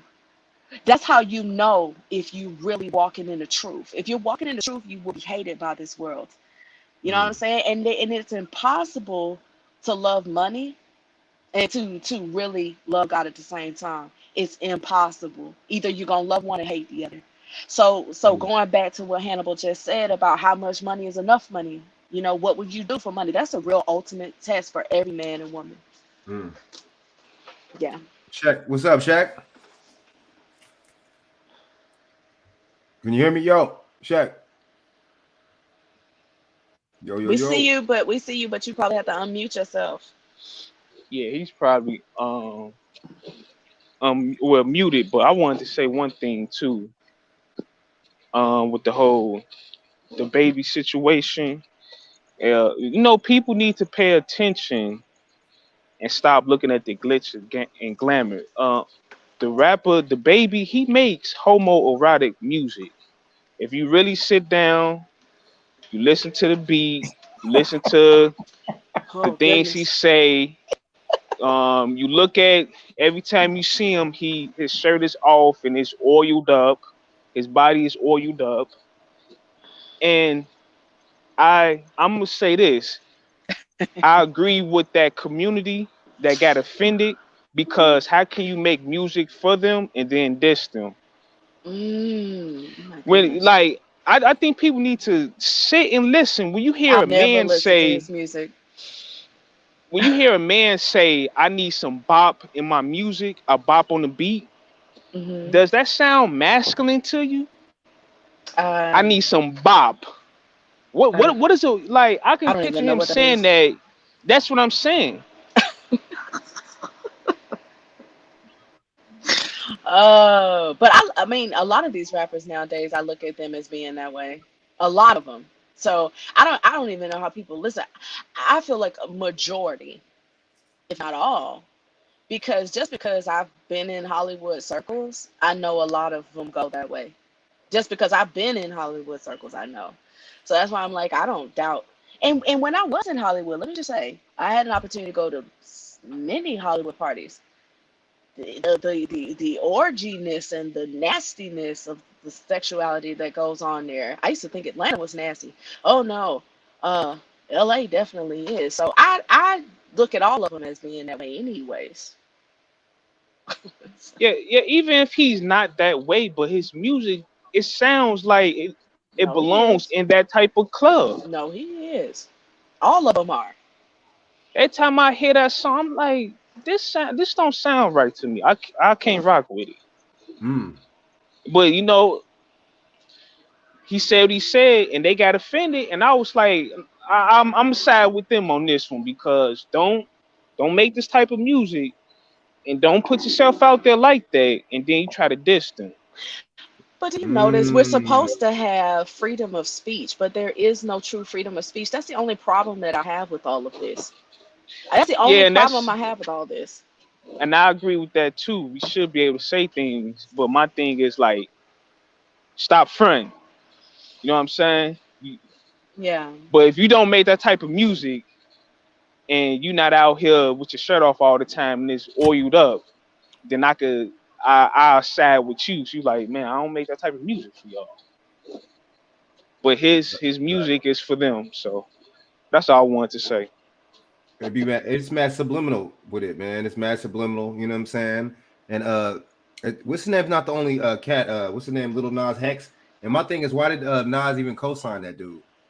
Why, you know, he was in the video with him and everything. And I'm like, see, did a song with him, but money.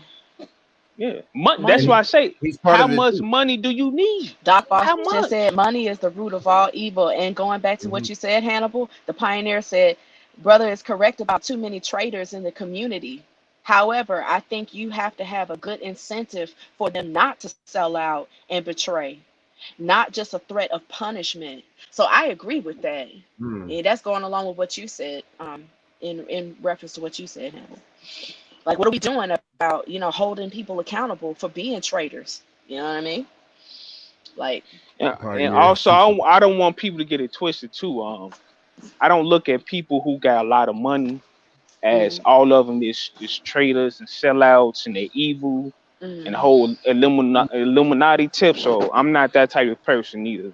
But I'm just saying, like, it's a consistent pattern yeah, with these people who get that type of money. Yeah, and as a You person see what I'm who's been in saying? some of those circles, when you get beyond a certain level of money, they are traders. And I know because I've been in the circles. And over a certain amount of money, they are traders. Period. Yeah, because if BJ was making 10 million a year, but he got his dignity and pride intact, self-respect, I ain't gonna look at him like he an evil person or he did this to get that or whatever. You know what I'm saying? I'm gonna salute that. But it's like I said, it's a consistent pattern behavior with these type of people. You know what? Let me tell you something funny though. Let me tell you something funny about it. I'm glad he said that. You know, it was a couple of years ago. I was at I was doing a thing for the kids, and I was DJing this thing. This white guy came to me with cornrows or whatever, right? I said, first of all, I was like, okay, so he's like, I'm a promoter. I'm like, really? I said, where you from? And like, yeah, he said, you know, you DJ pretty good. I can make you big. I said, how the fuck? I don't know you. So he comes and he said, yeah, but he said, you know, I got things. I said, first of all, you're a white boy with cornrows. Is the first thing. So you already sitting in front of me off, right? But then he comes back and I said, you know, he asked him about you know, the movie industry and stuff like that. And I came and said, well, let me ask you a question. I said, you think I want to be in all this circle with all these Jewish people and stuff like that and not being able to say what I want to say? I said, why can't I just be independent? He said, oh, you know something. He said, yeah. He said, well, I ain't gonna really waste my time talking to you then. He said, you might know more than what I'm, you know, when he said, I was just trying to put you on, but he said, when you talking like that, I know you don't want to be put on. So he left me alone. Exactly. So I already knew he knew what time it was. That was like 3 years ago. Yo, what's up, good people? Shaq, what's going on, man? Now we can hear you now. What up? What up? Man, I don't know. I was talking, man. I don't know what they doing, man.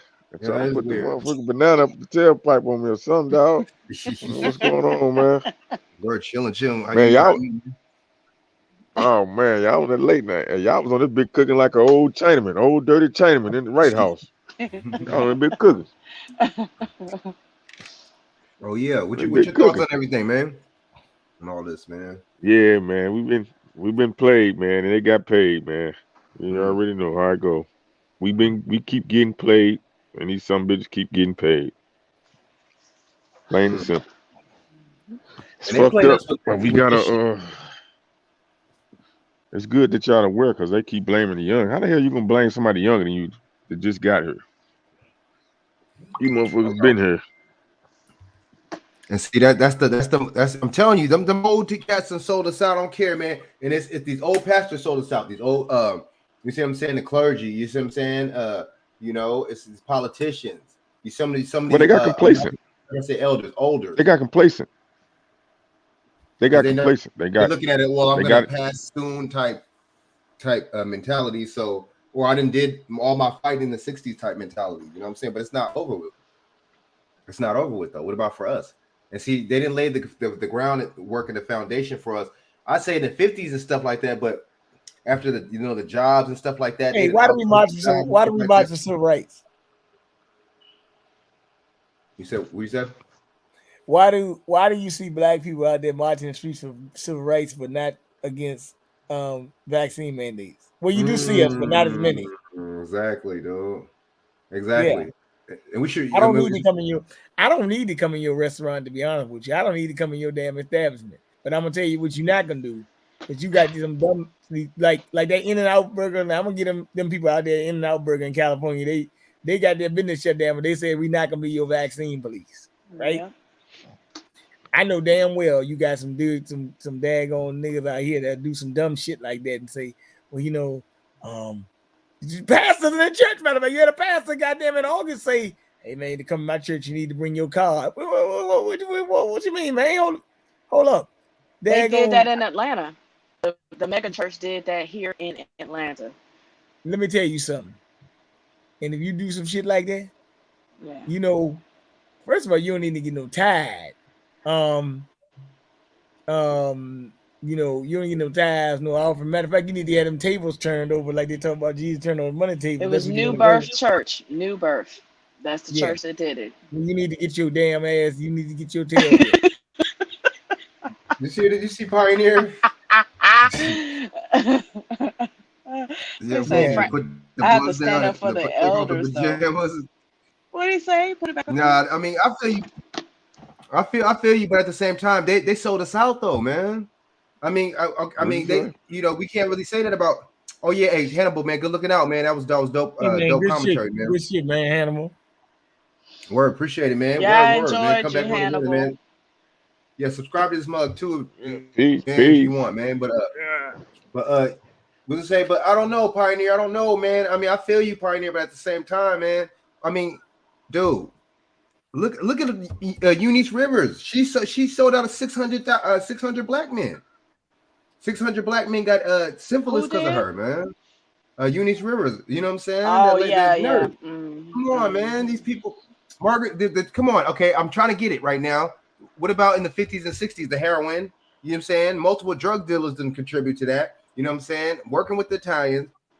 Margaret Singer, these black clergy, you see what I'm saying? Having Margaret Singer speak at their church. It's the same kind of thing, Pioneer. That's what I'm trying to tell you. It's the same thing, different generations. It's the same thing. History repeats itself. History repeats itself. History repeats itself. They could do this 20 years from now, the same kind of shit, and motherfuckers still gonna be scratching their head. We can't, you see what I'm saying? But at the same time, you're right. These younger cats is bullshitting too. But at the same time, we're waking up. This is the 2020. You know what I'm saying? The revision joint. That's what these younger cats are doing. We're spitting the knowledge. You see what I'm saying? Honestly, what if you got to figure like this? What if a lot of these younger cats like me and BJ and us didn't wake up? We would really be fucked. We really be fucked. Everybody be brainwashed. We do gotta take into consideration that The pressure was only off for only really 10 years from what the 70s to the 80s for real though, right? You said the pressure. You said 70s to the 80s. Yeah. Yep. And then because I say the 50s, like the late 60s, 50s, the black family was intact and shit, man. So it's just like this shit kind of, there was a window of like, you feel me, like a 15, 20-year window. But they worked hard though. The opposition worked hard to put us in that position. Though. They didn't true. just. That's true. They motherfuckers was burning motherfuckers. They was burning shit down, nigga. They were burning shit. Hey, good more. See, people keep talking about the Bible. No. Stop. No. They probably kept people in the mindset. Motherfuckers got took over by motherfucking the gun, nigga, the bullet and the gun. It is programming, Doc. It is programming. But you're right. They take niggas over by force, dog, by the gun. They had more guns than us. They had more guns than us. That's plain and simple. If we had just the equal amount of guns, it'd be a whole different story to the day. Yep. I agree. Think about Nat Turner and what happened to him. Like, it was a good idea, but you know, it was all good. And think about Haiti. Haiti prevailed, but look at how they get you back if you do win. That's always been my argument. Like, you know, Nat Turner, they got him, but Haiti won. They rose up and they won, and look at what they did to him. You know, so that's true. Can't win for losing with that. Yeah, that's true. Okay, we're gonna say, VJ. I think that, you know, I look at it like in twofold. You know, sooner or later, what happened in yesteryear, we're gonna have to bring it to the present day, because technology is changing, everything is changing around you. Life hits you fast, right? So you have to always understand. Yeah, there were some gains, but really, to tell you the truth, you never want to take too many losses. And with some of the older generation, they took a lot of losses, really, but they look at it as gains, and that's the worst part of people you can deal with, when they look at some of the loss as a gain. Yeah, because it's very hard to talk to those type of people. Because look, let's just face it. You know, I had a woman that I talked to her sometime, and she said, "You mean tell me you go gambling or whatever?" And I told her I don't go gambling, because I told her I've always viewed gambling to me as a sucker's game. You know, the house always wins. So I mean, you know, literally. And in their case, they gambled on civil rights movement, but the house always won. Whoever gave it to you ruled the house. And did it on your terms, not mine. So you gotta dictate your own terms, and these people have dictated their own terms at a blistering pace. And as a matter of fact, come to think about it, the civil rights movement actually was sponsored by a lot of communists too. And what are we trying to run down our throat now? A bunch of goddamn communists. Yeah, I agree with that. See, that goes with Pioneer just said about it's not about generation, it's about intelligence. And as a matter of fact, I'm gonna say something about the Obama administration. See, a lot of people keep talking about this that he's LGBTQ president or whatever. The LGBT thing is kind of like a little bit of a backdrop, because that was kind of like a tyranny too, because it's basically saying you can say what you want about me, but I can't say anything about you. That was the big problem with that. And he had the pastors, Jason Whitlock, who I really don't he's okay, but I don't. But he made a video that marriage between a man and a woman. He just made a video recently about this, and then he said that's what he said: marriage between a man and a woman. And he said, just because Obama tell you that gay marriage is not, no, he said marriage is still between a man and a woman. This is what Jason Whitlock is saying on his show. So these pastors, they just went along with it because, well, no. Let me say they went along with it because George Bush and Obama is to go to the same thing. They both related, and both of them was on that faith-based initiative crap. That faith-based initiative basically made your church sell out to the government. That 501c3, dude. That's true. They tax exempt. Churches are tax exempt. They don't have to pay. They were rich. You had some rich pastors back then, but they were not as rich as they are today. Oh yeah, it's ridiculous now. Shit. They got caught by the best, the white ones and shit. You know, Kenneth Copeland. What's the other one? Yesterday. What was the other one? Yesterday, BJ. We was seeing the video of the dude that was down with King. Ron Parsley. Name all of them. White King? dude that was down with King.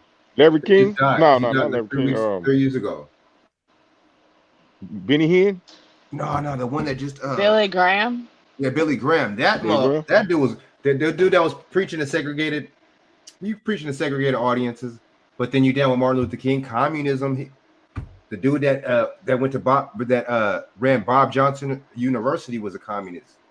It's all these people are all linked up, just like Martin Luther King. Stanley Levins was a communist. Wrote his speech. "I Have a Dream" speech was not written by Martin Luther King. These people be compromised, dude. You know what I'm saying? Even some of the Black Panthers were ages too, man. You know what I'm saying? Yeah, they were. Come on, how you gonna have Bridget Fonda and people like that funding you, dude? And you're supposed to be a Black revolutionary, and you have Hollywood white stars funding you. See, it's the same thing now with Soros. Yeah. Well, Soros and the Me Too movement, the Time's Up movement, a lot of these celebrities was putting money funded behind it. You know, Sandra Bullock, some of these big name celebrities, they donated $10,000, $15,000 to their organization. Right. And you know, that's how they got the money. That's how they got the money to do and do the media thing, to be able to marketing and shit. Like I You know what I mean? realized who I was watching a documentary about the guy who funded Obama's campaign. It's a gay guy. Rupert Murdoch? No. David Geffen. David Geffen. He's a gay, yeah, and he was the one who pushed that gay agenda on. See, it's always the wealthy person behind the politician, and listen. The definition of politics is who gets what, when, and how. So And so his whole campaign was pushed. Man, you're smart. You said David Geffen. You knew. I'm telling you, it took me a while to find that out. I just recently found that out. I didn't even know. Well, That's why all that came about. Well, yeah, that's He said Obama's gay himself. Well, yeah, but listen though. You know, he's right. But listen though, he's right. But listen, this is the thing. Did you about to fall asleep? All you gotta do is just pull up Obama's biggest donors, and you'll find out. Oh no, I saw it. Wall Street and LGBTQ. That's all you gotta know. And that's why I say whoever control his strings, they wanted to push that agenda, and it's whoever has the most money. Biden is obviously backed by pharmaceutical companies. Oh yeah, and that's why we're seeing what we're seeing right now. So China. And China. And as a matter of fact, China. And come to think about it, you got to understand these and see the thing about Obama with him with the pharmaceutical companies is a little bit more dangerous, because really what you had, that Affordable Care Act wasn't nothing but a sock job for Wall Street. Because if you think about it, when you look at how they did it, see, you got to remember something. What did the Affordable Care Act have in it? It mandated you to have insurance. And they come back around now with. Now they're saying vaccine mandate. See, the Affordable Care had an individual. See, and matter of fact, that's one thing Trump did when he first got it off. He took that individual mandate off, because you should mandate me to have an insurance. Because really, to tell you the truth, people saying, "Oh yeah, they were just trying to make sure people have insurance." No, that's for pharmaceutical companies to have a track on everybody, so they can gonna make you pay, and then they can tax you if you didn't have it. That's what that's about. And you had to have a certain amount. You had to be paying a certain amount to be considered, you know what I'm saying, under the Obamacare. And if you didn't have it, guess what? They taxed you as on your tax. Yeah. Penalized. Yeah. I know some people got penalized. Yeah, hey, but I mean, I just call him no Obama because he didn't do nothing for no black people, and he, that wasn't the point. And people say, but that's one thing, we did not ask him to do shit. We was just mesmerized and hypnotized and all that because he was a so-called black man and he was in office. You see what I'm saying? And it's just like, see, that's the thing, the playbook. No, hey, wait a minute, hold on, man. Let me say something. Right the playbook has been ran so much. It's been ran so much on us. Let me say something. Let me say something to you. When he first came on the scene, I was not hypnotized. Now I'm gonna tell you why I was not hypnotized. I always had a sneaky suspicion about black people, especially these men and some women, when they talk about that Because remember, he came out and said straight up, he did tell you he was biracial, remember? Right. And he always talked about his white mother being on welfare. I said, no, wait a minute, hold the fuck up. So let me get you straight. And she was Jewish. Huh? Yeah, she was. She was Jewish. When does that ever happen? But anyways.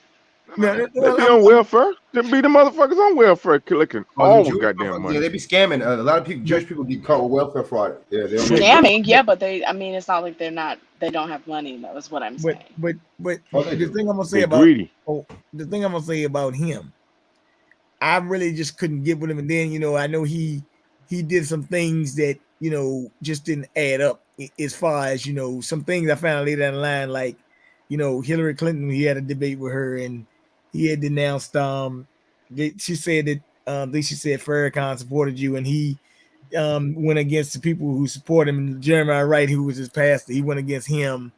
And I said, so, and then when he was asked certain things, he would always say, he actually told you one time that, he told you I got some powerful some of my best friends in the industry or something, or gay or something like that. Whoa, damn. Wow. That might be a tough one right there, Doc Boss. But hey, look, I tell you one thing.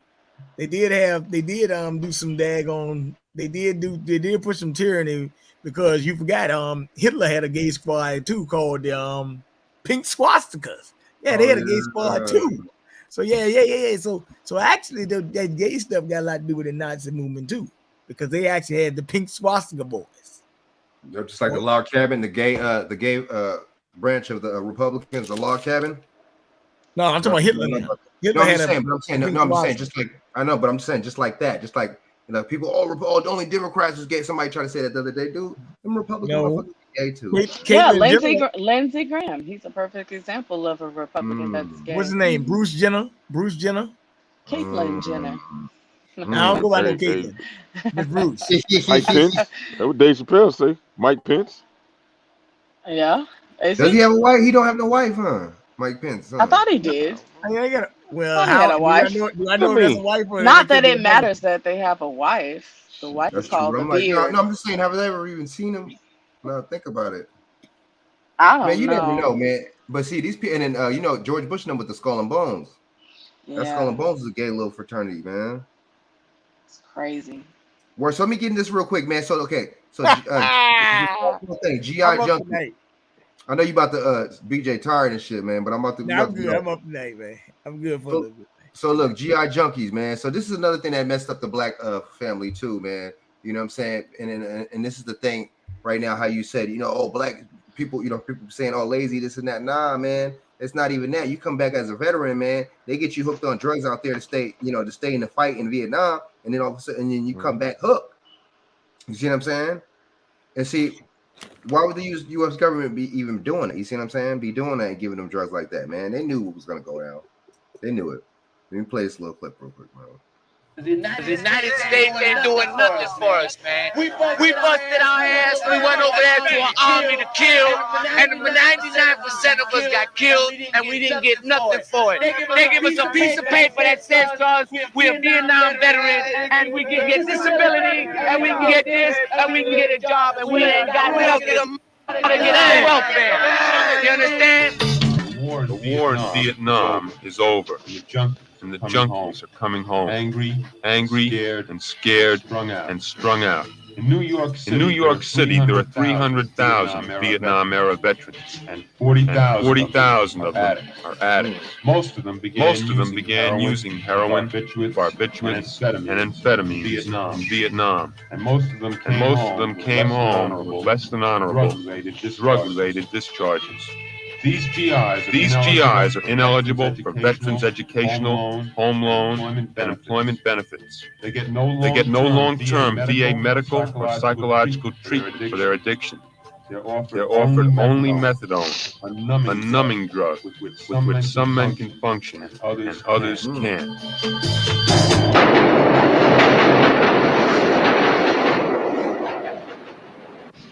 I went to Vietnam in September of 1969, and during the time that I was there, I went through certain experiences that led me into using drugs.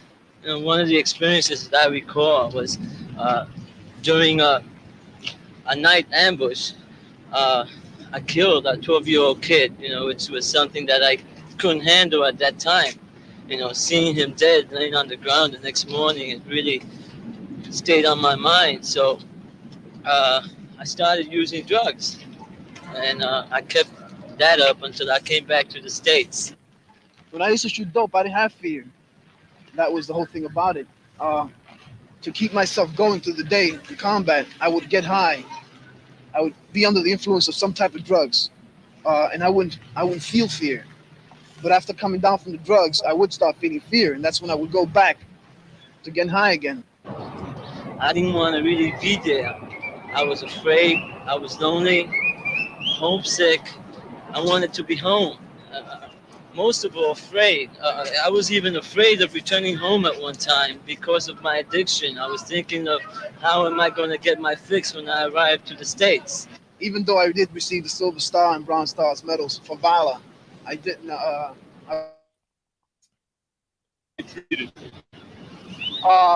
By the military and by society, very bad. How? Opportunities, I didn't have any. Job, I couldn't find one. Treatment programs, they didn't exist.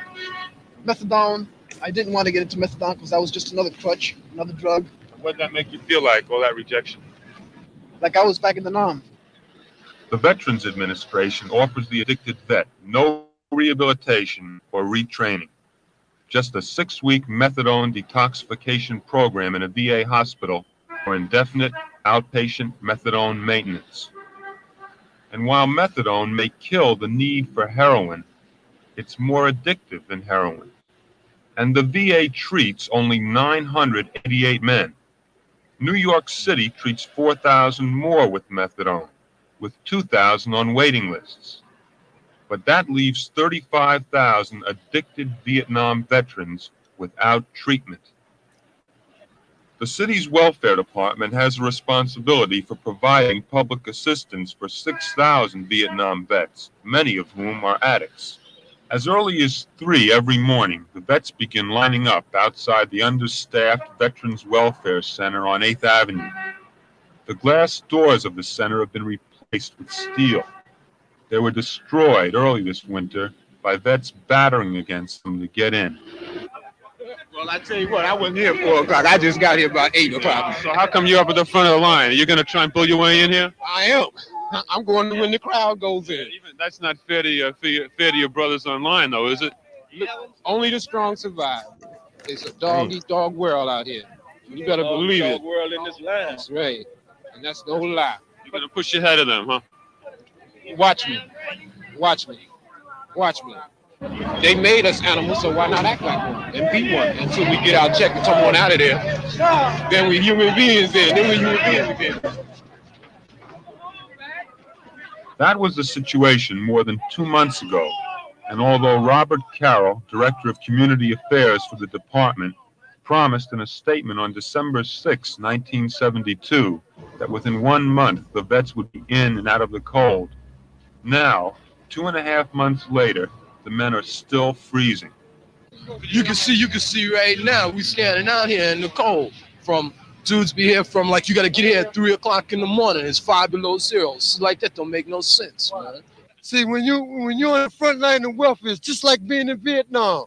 Freezing your ass off. That's all I say. You still gotta fight. You gotta fight. Actually, you don't stop because when I came down here on the 19th of last month to go upstairs to pick up my check, it was on the 3rd floor. That ain't my regular floor. When I went up there, the lady called me a nigger. I had an offer in her mouth to get my check. I went to a telephone company for jobs, and they told me you don't have enough education to do the job. Your rank is your score is not high enough, but my score was high enough to do 3 years in Nam. But it's not high enough to connect the line in the telephone building. If I could get me a job where I could be my own man, they make me think that they're feeling sorry for me. Give me this, give me what I need. This is like a pet, like a dog, like give him, you have to be fed now. Give him some food, understand? Anybody can make people stand out on the line, you understand, and wait, you understand? But yet and still, when I got my fingers blown away in the numb, you understand, wasn't no waiting, you understand what I mean? What do y'all think about that, man? It's like, I mean, they talk about, you know, homeless blacks and, you know, this and that, and want to be lazy and these vets and this and that, and, or just homeless stats and this and that. But a lot of them people be veterans, man. I had to unmute myself. You had single moms. This was so sad to see.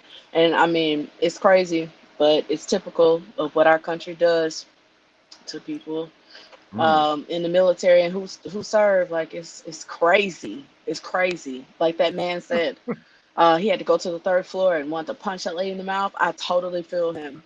Totally. Like, I've done all this. I've shot like 30 people. I got PTSD. And you're trying to make me have to work to get my check. You should be thankful I'm not going postal. Like, really, this was dirty. This was dirty. Just dirty. Excuse me. It never ceased to fail. It never ceased to fail, man. Dirty. You know? But see, they experiment on the men too. This is America. Exactly. They experiment on the men too. Like, see, that's like kind of like what they're doing now. This is one big experiment. One big experiment they're doing on us, man. Okay, so BJ, he said something else. I want to get into this real quick, man. Hold up, my bad. We could put America with 3 Ks in it at the end of that motherfucker. You know what I'm saying? All right, so the Spanish flu, 1918. Only the vaccinated died. Damn. And I didn't even think they had a vaccination back then. I thought that's why so many people died.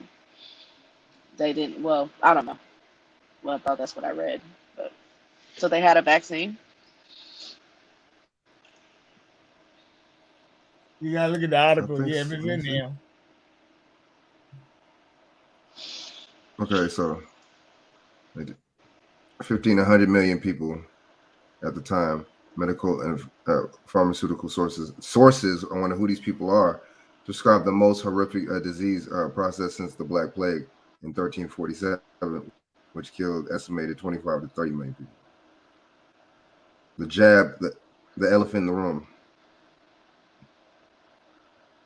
Eleanor McBean, the author, describes a detailed personal and family experience during the 1918 Spanish flu pandemic. There goes that word. McBean's coverage of the 1918 Spanish flu reporter of the unjabbed survivor required the historical basis of the events need to be revisited, not as conspiracy theory, but as evidence. Conspiracy theory. Here you go with them words. But talk Spanish flu and facts. The Spanish scapegoat. But then I heard too that this was like the Spanish flu was like mostly meningitis, man, like a meningitis disease and stuff. I saw tuberculosis. Really what's the name, man?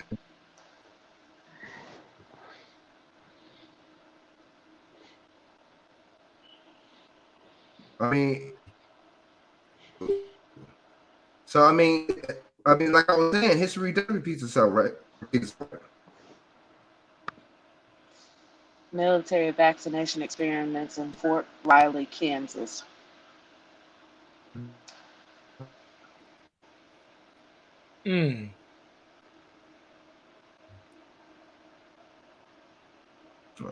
You're so true, Doc Boss. They did give them all type of diseases, not just smallpox.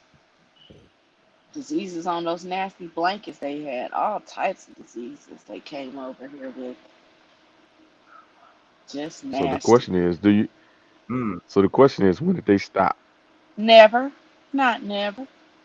Mm-hmm. Even they got clever with it. Even the clothes we got on, we got dye in it, don't we? Aren't there dye in it? Poison and everything, from the water you drink to the clothes you wear to the food you eat, in the air you breathe.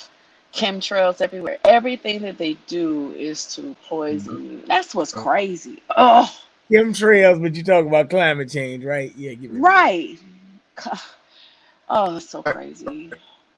I'm so tired of them. I'm so tired of them. I'm tired of them. And you know, Prince was talking about them chemtrails too one time. Prince, the singer, you were talking about them chemtrails. Yeah, just how conveniently he gets, this fentanyl is just taking so many people out. God forbid you got a problem with pain because your local pharmacist will sneak that fentanyl right on in your prescription, or your local doctor will put that propofol right in your IV. At the end of the day, if you speak out against these trolls, they will murder you, period. And that's actually an oath that they take. A Masonic oath that they take. They will scandalize your name, slander your name, and then they will kill you. Period. It's written. My bad. These people are You crazy. right. You are right. Yeah, they do. Right. They will scandalize your name. You right about that. Look what they did to Michael Jackson. Yeah, man, he did welcome some of it, but they did that. And Prince and so many others. And it says a fledgling pharmaceutical industry sponsored by Rockefeller Institute. Medical research has something that never had before. A largely supply of human test subjects supplied by the U.S. Military first draft and test pool subject balloon to over 6 million. Of course, it was the Rockefeller Institute, and they injected over 6 million men. And you know what that number was also again? In the Holocaust, 6 million. They love six, don't they? Six, and six, that's a Masonic number, dude. Yeah, True. they love it. They love it. Bacterial meningitis vaccine, the killing field. They know about the gematria and all that shit too. Yeah, of course they do. They ain't getting no motherfucker. So autopsies after the war proved that the 1918 flu was not a flu at all. It was caused by random dosages of an experimental bacterial meningitis vaccine, which to this day mimics flu-like symptoms. The massive multiple assaults with additional vaccines on the unprepared immune systems of soldiers and civilians created a killing field. Those that were not vaccinated were not affected. Hey, those that learn from history will not be doomed to repeat it. We will not be getting vaccinated. Because as you see, they were unharmed. Oh man, World War I. I still believe it's radiation. Where? I don't believe. I believe it's radiation. Motherfuckers is getting fucked how up. They made people fucked up. Yeah, I think it's something like that too. It's kind of like an outside thing. Like I don't know how they're doing it airborne, but I did. Did y'all see that what happened at the White House where the CIA agents or the agents that were outside of the White House were hit with what do they call it? Some sort of nerve agent. Forgot what they call it, the Havana syndrome. A lot of people have been being hit with Havana syndrome, which is just like a frequency or something that causes them to just immediately get sick. And like there was some spies over in Russia that it happened to. It's happening to spies, the United States spies globally. So if you look into it, that's happening right now. It happened just recently outside of the White House. So I believe that somebody's playing with frequencies, playing with different things. I'm not smart enough to know about all that stuff, but yeah. Was it Minnesota? What was it Minnesota, Milwaukee? Minnesota. Remember they had the remember when George Floyd when the case was finna go on and people they was having a ride and shit. They shot the the young dude. The lady shot the young dude. Yes. I was on YouTube and there was a motherfucker on there. I don't know who this dude was, but he got his own channel. He be broadcast. And they was hitting him with them guns. They was hitting him with them sonic guns, man. They were shooting them sonic guns at them people, man, in the crowd. And what was happening to them? And they had what you mean? They was getting sick. And they equipment and like your cell phone, they can hit make your fuck your signal up and shit. So you can't because a lot of people was broadcast, a lot of people was going live. But the videos was being blocked. Yeah. They been had that technology, man. Ben had it. Yeah. Ben had it. Yeah. Wait, they cyber attacks on food prices. Look, we talking about the food prices skyrocketing, and you see, this is all this is the pandemic, scandemic. You know what I'm saying? And this is all by design. I don't see how we don't see this. You know, I feel you, Pioneer, but some of these like Hannibal was saying, Hannibal was right. Sorry about that. There's a lot of these older people that are taking it, and they're trying to assure us to take it. You see what I'm saying? And see, we need to stop all this. Just because you may, or not you, but some of these older people may feel a certain way, or they're on their last leg or whatever. It doesn't mean that we are. You see what I'm saying? We can't be like that mentally and shit, man. You see what I'm saying? Even though physically, whatever you are ready to give up or whatever the case is, man, we can't be like that. We got to stand strong, man. You see what I'm saying? I'm sorry, Pioneer. I keep saying stuff and then you want to say it. I'm sorry. I just read your chat. If you say it's only you're admitting to it, Pioneer on 30 years, it's 30 years old. That means the daggone the generation that's supposed to hear it is already dead or on a almost on their deathbed. So daggone when you tell the truth 30 years later, it really don't matter. Oh man, it don't matter. Just like the Gulf of Tonkin incident, that was staged, and trying to make it seem like the Vietnam was shooting at them first when it actually that never even happened. Matter of fact, in the New World Order book, 1981, they talked about a virus 30 years down the road. Matter of fact, in the New World Order book, George Bush Sr. was talking about New World Order. Yep. He said right on the floor. So, so really, to be honest with you, they've been had the thing in effect. 9/11 was actually the biggest part of it when they started doing all this mass surveillance and all the other crap. What did I tell you? The Patriot Act. They just wanted to spy on you. That's all it was. Because that's just like Hitler's enabling act. You got the Patriot Act, and then Hitler had the enabling act. So that's basically what the Patriot Act did. It was it was enabling them to fucking spy on your ass and shit. You know what I'm saying? Just like Homeland Security, Hitler and them had Fatherland Security. You see what I'm saying? Dude, it's all fucking a game, man.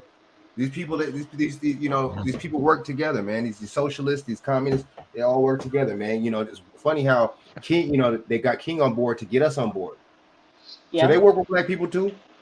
Yeah. They work with black people too. They don't discriminate. These motherfuckers, man, they pushing that agenda and shit, man. Look at how they got Mona Scott Young and got people. Look at how they got a hold. These Zionists got a hold of the industry, period. But they really got a hold of this reality TV. This reality TV is making us look crazy, dude. Really crazy. We're fulfilling the stereotypes that other people can't carry out about us. That's what that is. You know what I'm saying? That's crazy, man. But he said, I'm not a boomer. I'm a Gen Xer in early 50s. I'm kind of in the middle of all of it. People are coming over the borders with weapons. Man, these Afghanis, they ain't tripping. It's okay, Queen. And next time you forget something, even you remember it, pretend like you haven't. Yeah. Hey, but hey, man, that's a good Dark Boss. That's a good one, man. I don't even think they're looking at these people as immigrants. But see, we couldn't go. BJ, Donor Yahshua, and Shaq. We couldn't go to their country. They wouldn't give us all that shit in their country. We couldn't get food stamps and all that shit in these motherfuckers' countries. Nope. It's the bullshit, dude. That's the only country that offered us citizenship was Ghana. That's it. We're not able to go anywhere else. But see, and that lets you know something's weird about us. The link with us in Africa is how come no more African because they helped sell us into slavery. That's why. And Ghana feels bad, so that's why they're like, yeah, you can come here, especially Nigerians and stuff. They sold us. That's why. Nigeria. Nigeria just released the first digital currency. Not surprised. The biggest scammers in the whole entire world. I would say the universe. Good. Digital currency. I used to think Russians were good at scamming and stuff, but Nigerians could give them a run for their money. Yeah, they dropped. They said I think they said they're gonna drop cryptocurrency and make digital currency. I'm not surprised. But they're gonna have a jab. They're gonna have a jab passport attached to that. Best believe that. Nigeria? You think Nigeria? Well, you know that with the Chinese stock exchange, they came out, made a statement a couple weeks ago that all cryptocurrency transactions was illegal. Oh wow. And see, they could just wipe your, since that's digital currency, they could just wipe that shit you got to be careful about that cryptocurrency. It's just like a bank account, but they can wipe that shit too. But that cryptocurrency, boy. All right, so they said food prices explode. Warning of cyber attacks on food and water. Friends, good morning. The National Security Agency, the FBI, and CISA, the Cybersecurity and Information Security Agency, have all issued this past week warnings about the increased incidence of cyber attacks on our nation's food production and also on our municipal water systems and even wastewater systems, so water reclamation plants and sewers, right? This is, we've all seen these cyber attacks over the last month on the grain co-ops that shut down farmers' ability to harvest for a bit there. These were more of regional disturbances, but now to see this being raised at a federal level through all these agencies, I think is something that we need to talk about. Of course, this is the intersection of the attacks on our food supply with the World Economic Forum's predicted cyber pandemic, this series of cyber attacks that will, in their own words and Klaus Schwab's words, bring an abrupt halt to our very way of life. So this is a conversation that we need to have today. Let's have it. I'm Christian, and this is the Ice Age Farmer broadcast. And before we even talk about these and the fact that it's the same technology and probably the same. Yep. You said World Economic Forum? So that means they're telling you it's about money. Economic. Yeah. And them wanting to control everything about us and our way of life. Yeah, I heard it. Yep, this is their attempt to do so. There's behind it that were used to bring the operation in the Colonial Pipeline to a halt. I did want to mention a couple new red flags on the food production side, and that is namely this warning from billionaire and owner of supermarkets Gristedes and Diagnostico Foods, who has, because of this, right insight into the way that the food supply chain and grocers and procurement are working. And from his perspective, what he sees is that retailers are going to be forced to raise their prices for food quite tremendously over the next 2 months here. In fact, he predicts that it will be over 10% within 60 days. Now, if you look at that on an annualized basis, it's like 33% inflation. It's off the chart, right? And if there were any asset class, be it gold or food or anything, even equities, that you could guarantee a 33% return on with a short-term investment, that would be a great investment. So we don't even need to say that you should be panic buying food. Indeed, you shouldn't. That doesn't make sense. But we can say that food at this point looks like it would be a tremendous investment, a great place to put your capital. Plus, it's something you can eat no matter what happens to it, right? So briefly, let's hear from him. You know, Maria, we're both in the oil business and we're in the food business. So I see all ends of the chain. So what are the CEOs doing? They're raising prices. They want to be ahead of the curve. So whatever's going on, I see food prices going up tremendously. They want to be ahead of the curve. And the same thing with Nabisco, and the same thing with Pepsi and Coke. They're going to drop all promotions. Prices are going up. They're going up faster than anybody expected. It's a little bit out of control because nobody wants to be, how do they say it? Behind the pioneer. Me. What kind of increases at the cash register are you seeing for groceries that impact all of us? I know it's not going to reverse anytime soon.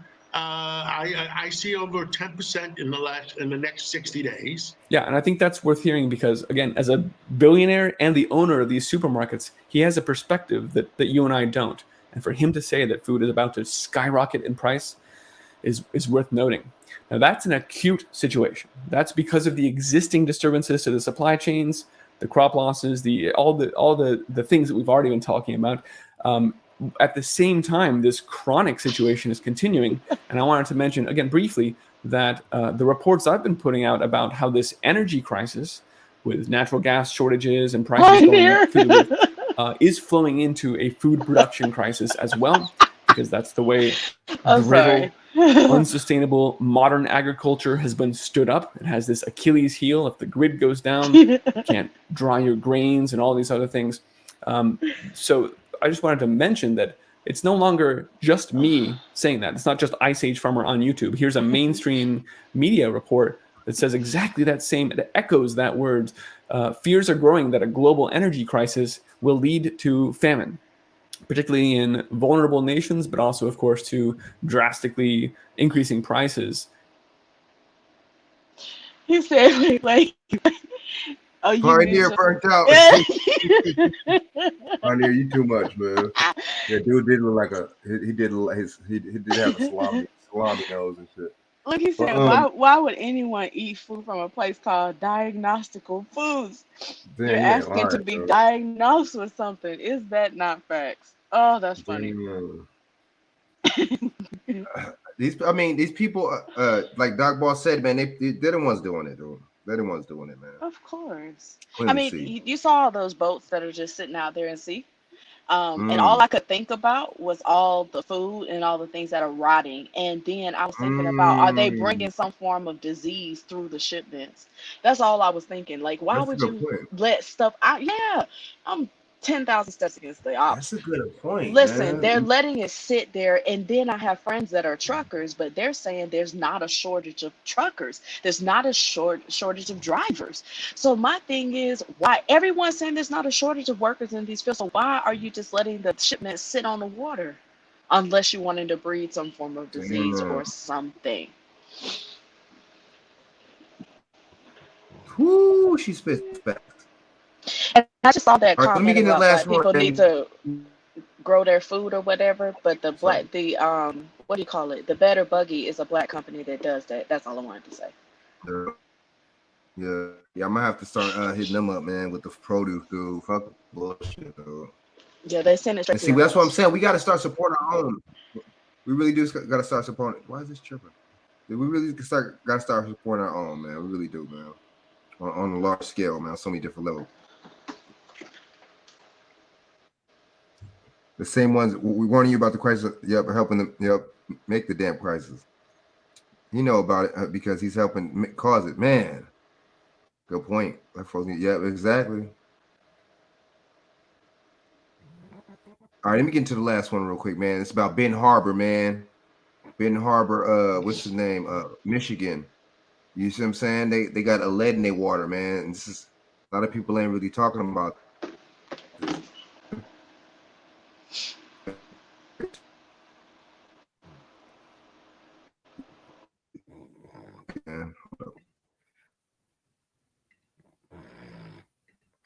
Yeah, I think BJ snoring.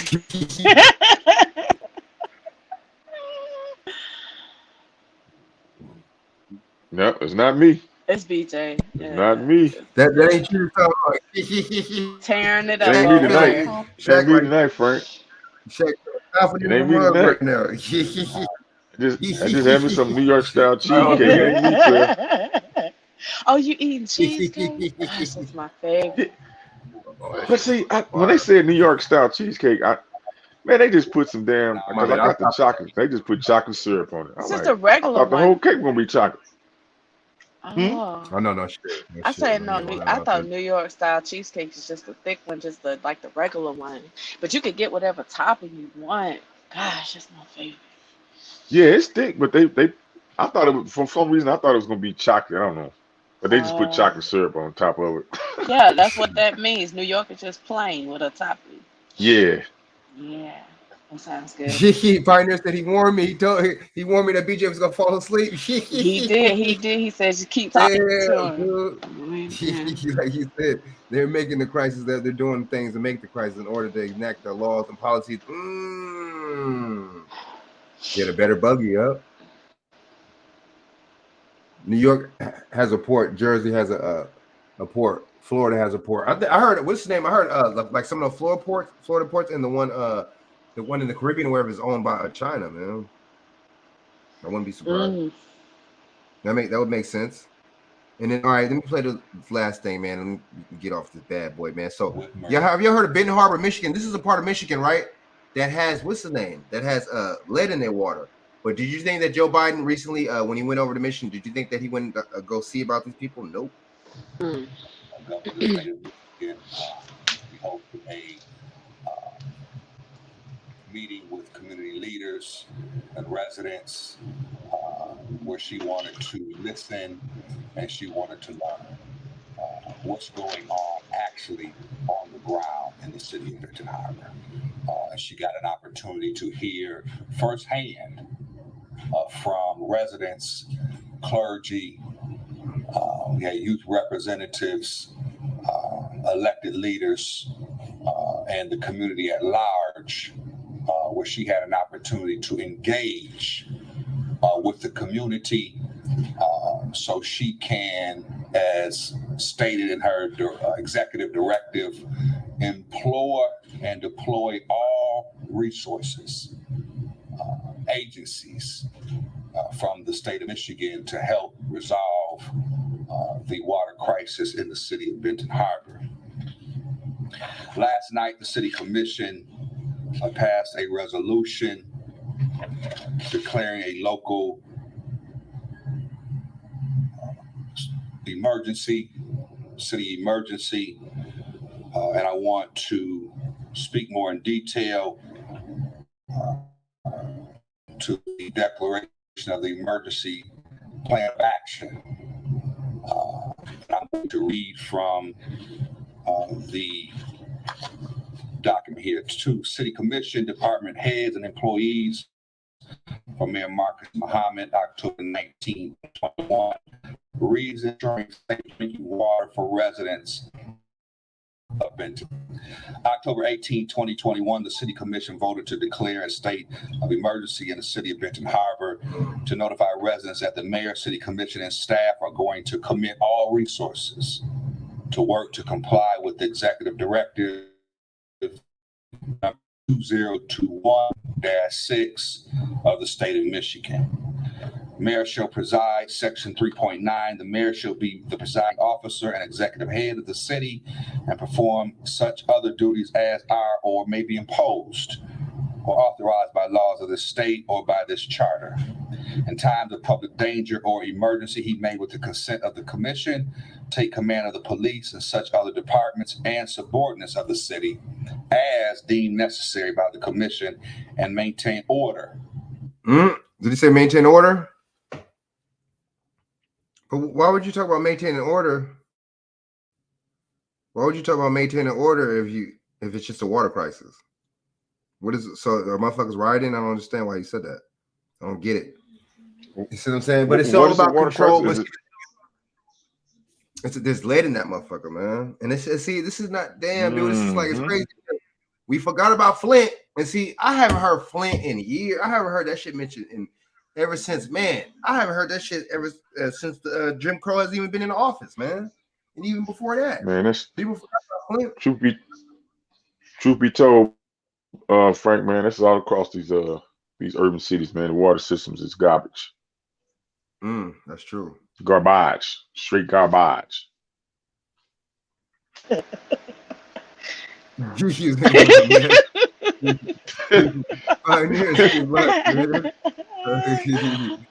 Mason Illuminati and KBJ was holding out the hoodies, making a nice palette. Why he turns off the camera, he keeps playing. Oh, yeah, he underdog people. I'm like, is he laying down? But yeah, he's gone. Yeah, oh yeah, he's like a light. He out. You know what I'm saying? But he's funny. That was funny. He's making a nest. Can you hear me? Man, you a fool, man. You a fool. You gotta come on in public one day, Pioneer.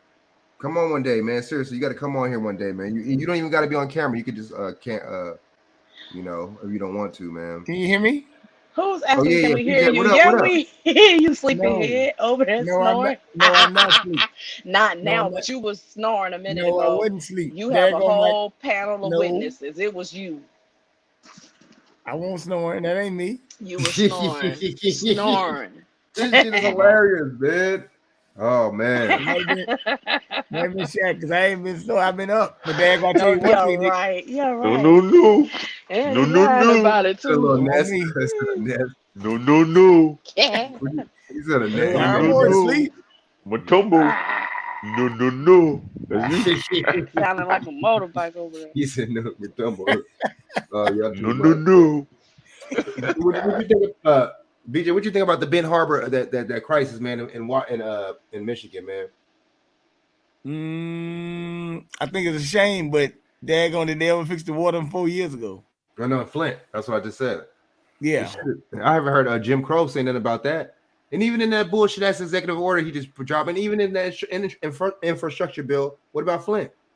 I mean, this is the thing, man. You know, Pioneer, I feel you. But these older people have to cut the bullshit. And guess what? Most of these elders are in the Congressional Black Caucus. Caucus, doesn't that mean dead? Doesn't the caucus mean dead? So the thing is, we need to really start, you know what I'm saying, analyze it. And a lot of these people, old or young, I think the Congressional Black Caucus needs new blood or needs to get the hell out the way and let the grassroots really do it, the real grassroots. You see what I'm saying? Doc Boss, all right, good night, man. Appreciate it, Doc Boss, man. You was fun. You was good, man. You was spitting facts. But we need to have them step aside and let the new blood come in, man, because that's bullshit. The white people do it. Other races do that shit. You see what I'm saying? They don't let these motherfuckers, the Mexicans do it and shit. They don't let the motherfuckers serve them for 60-something years and shit. And then, you know what I'm saying, when there's some new Mexicans and shit got some new ideas and some, you know, bright motherfuckers got some new ideas and some new, you know, designs and shit. And, now, to their credit, them whites do hold on. Them whites hold on. Them motherfuckers be old, crinkly, looking like old French fries, looking like old Jack in the Box French fries, still trying to run some shit. Like Mitch McConnell, I wish he would just, ugh. But Maxine Waters you can put Maxine Waters right there with Mitch McConnell, though, yes, dude. I'm over all. And then what's the name? Her daughter gets paid what, $200,000 a year just to be the secretary? I don't know, really? but she just moved $75,000 to to her. Like, gosh. But I believe all of them still.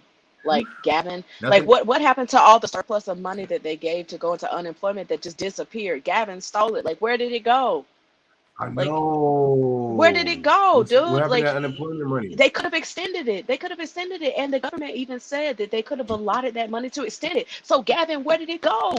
They all steal. That's a good point.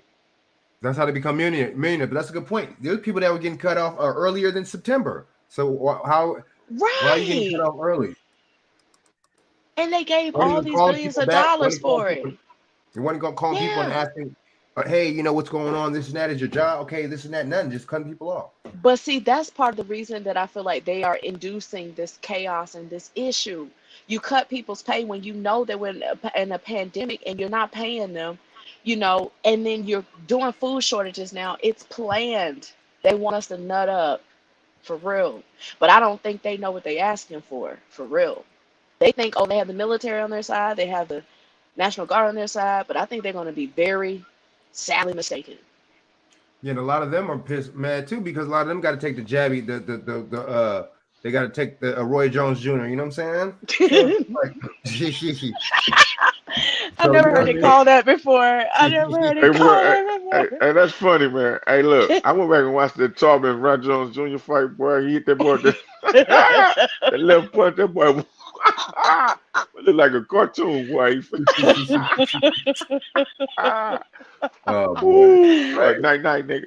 I mean, I don't understand, man. We got to really be vigilant on this, man. But I mean, like Pioneer, you're right though. It's not even about the old or the young, man. It's just about the intelligent, man. You know what I'm saying? And the thing is, man, you know, even some of these, Stacey Abrams, she's not that old. She's selling us out.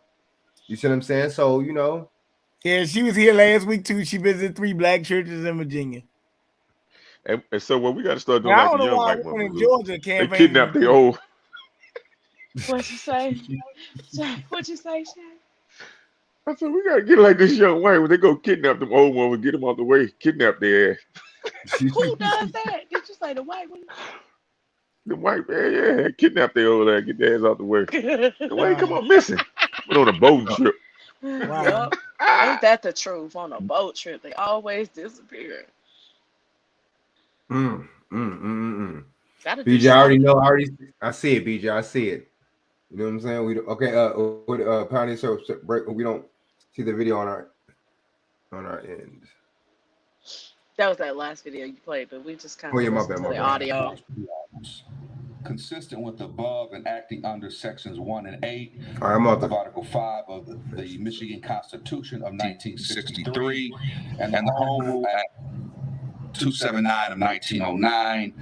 Number 1, the mayor shall work with the commission, city commission, and department.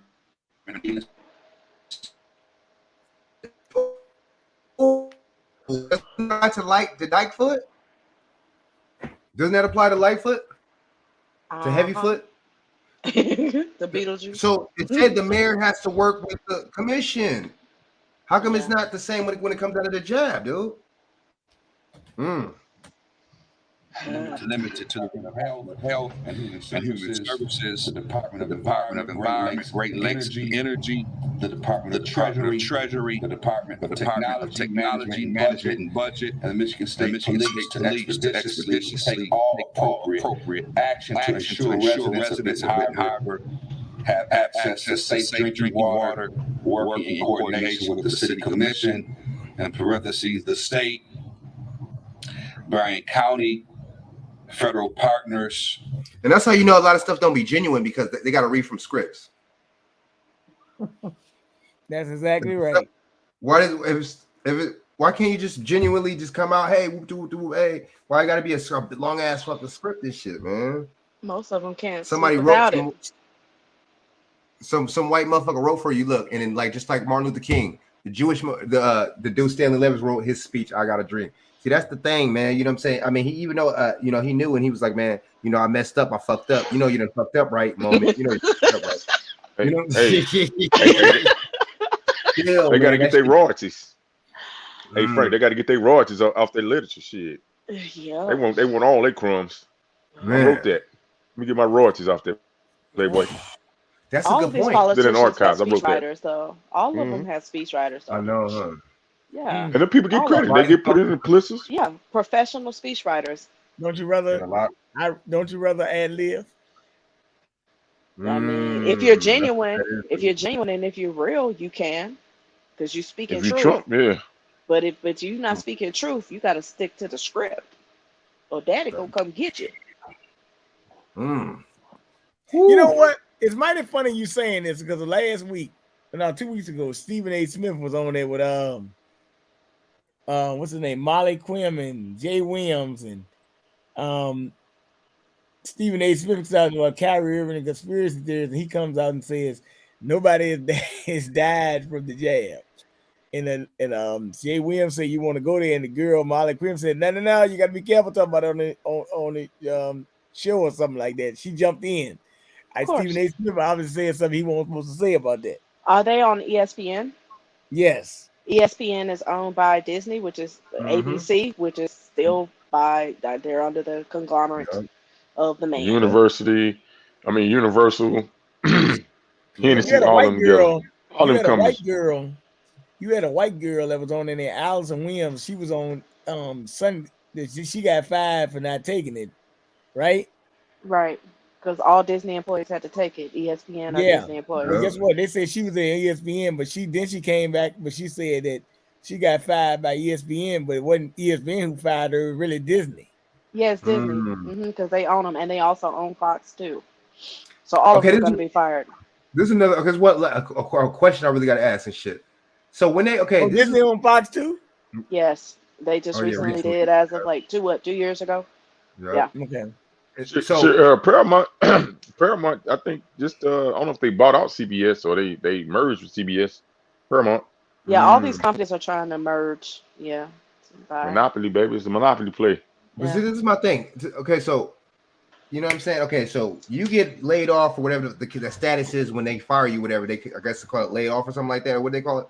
Terminate. Resign or something like that. Make it to where you resign or something. But the thing is, I heard you don't get no unemployment. No, you don't. In some states, you don't. So it's just like, what kind of shit is that? Well, I know down there in Georgia, they ain't got no mandate. No, they don't. No, That's we what's don't. up We right don't there. have any mandates, and people don't even wear masks down here. People don't like. They don't wear condoms neither, do they?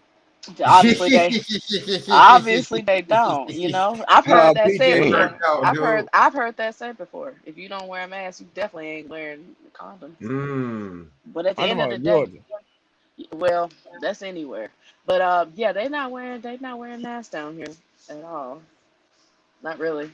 In Trump's You know country. what? When I came there, matter of fact, when I came there in May, they had just removed the mask mandate down there. And matter of fact, that was the opening night of the Atlanta Braves having that game at full capacity.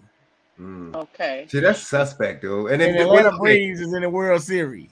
Atlanta has our numbers haven't really been all that crazy though, which is kind of crazy. But I would say that's the governor and the mayor were going at it back and forth during that time. The mayor wanted mandates. The governor said, "Heck nah," and they just didn't. They didn't transpire because we have a Republican governor and he ain't having it. So there's no mandates. Well, yeah, but you got to understand the mayor is what Keisha Lance Bottoms, right? Yes. The bottom B. She campaigning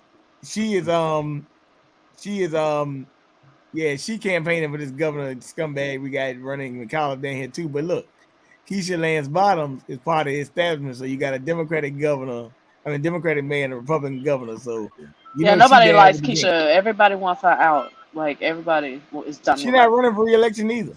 No, and there's already talk of Mayor Kasim Reed, who's a crook, getting back in, and nobody's feeling it. Like I'm not feeling it. So. Well, Keisha Lance Bottoms not only a crook. Keisha Lance. Well, this is the thing about I can't Keisha say Lance. she's a crook, but she definitely is dishonest and not strong enough for that position. That's what I would say. Well, that's what I would say about Keisha Lance Bottoms. See, this thing, I don't know how old she is, but they put her out there, right? Yeah. Young, black, I guess, sorority, whatever. I forgot what sorority she's in, whatever, right? But look at this comment. Hold on. This Wi-Fi is supposed to be so much better than dial-up or DSL, but I didn't experience this much video disruption with the old-fashioned dial-up. It was slower but more reliable. So I guess it's coming across really choppy for everyone. Okay. Keisha is fine. I'll get out though. Maybe so, but listen. Yeah, but this is the thing though. But she's not good in that role. But she is 100% down with as Kwame Brown say, to go along and get along. Yeah, she is. And that's why they had all that thing. And that's why they send her and Stacey Abrams out there to daggone be what they call like the surrogates. Because Keisha Lance Bottoms was down there reading and daggone was letting them trannies read to kids in libraries too. Yeah, it's crazy. Yeah, it's crazy. It's crazy. It's too much. It's too much. Letting trannies read. Okay, so let me the children.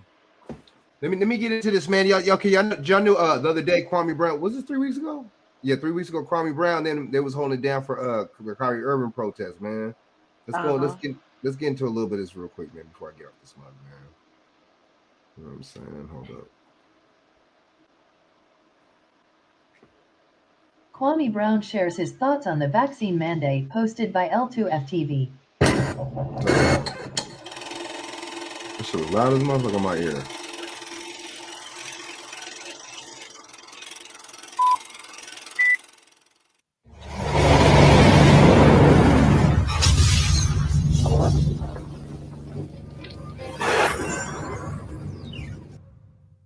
So, first of all, thanks for taking the time. So I'm not quite sure yet what exactly is your take on the vaccine, on the push to vaccinate people, and especially Black Americans. Well, I just think they use us as the guinea pigs, and they use our celebrities to kind of coach everybody up and get them to listen. That's why you don't see Tom Brady, you don't see Ben Roethlisberger, because white people can make their own decisions. It's us Black people that we need leaders. We need somebody to hold our hand like this.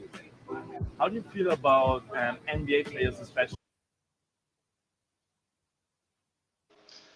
Kwame, you better say that. Kwame, you better say that. He told nothing but facts.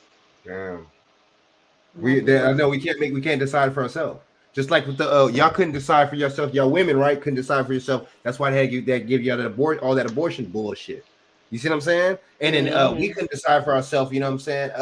When it come down to the motherfucking you know what I'm saying, to civil rights and shit. So that's why they tricked us into voting. Hey, let me ask y'all, like, what if Kyrie hold off for as long as he can, then he ended up taking, or saying he took it? What would be your opinion on it? They got to him. The amount of money was right. Or you probably think like, damn, was this all the plan? You know what I'm saying?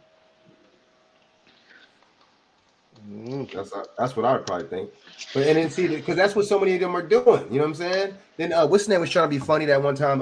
What's his name? LeBron James, and he ended up taking it, and he was trying to laugh in front of. Oh shit! Well, you look here, man. Hey, let me say something. All jokes aside, we won't expect LeBron James. Exactly. Thank you, BJ. And like I said, daggone. If you expect that damn goofball, LeBron James, I ain't telling. Ain't nothing. Right.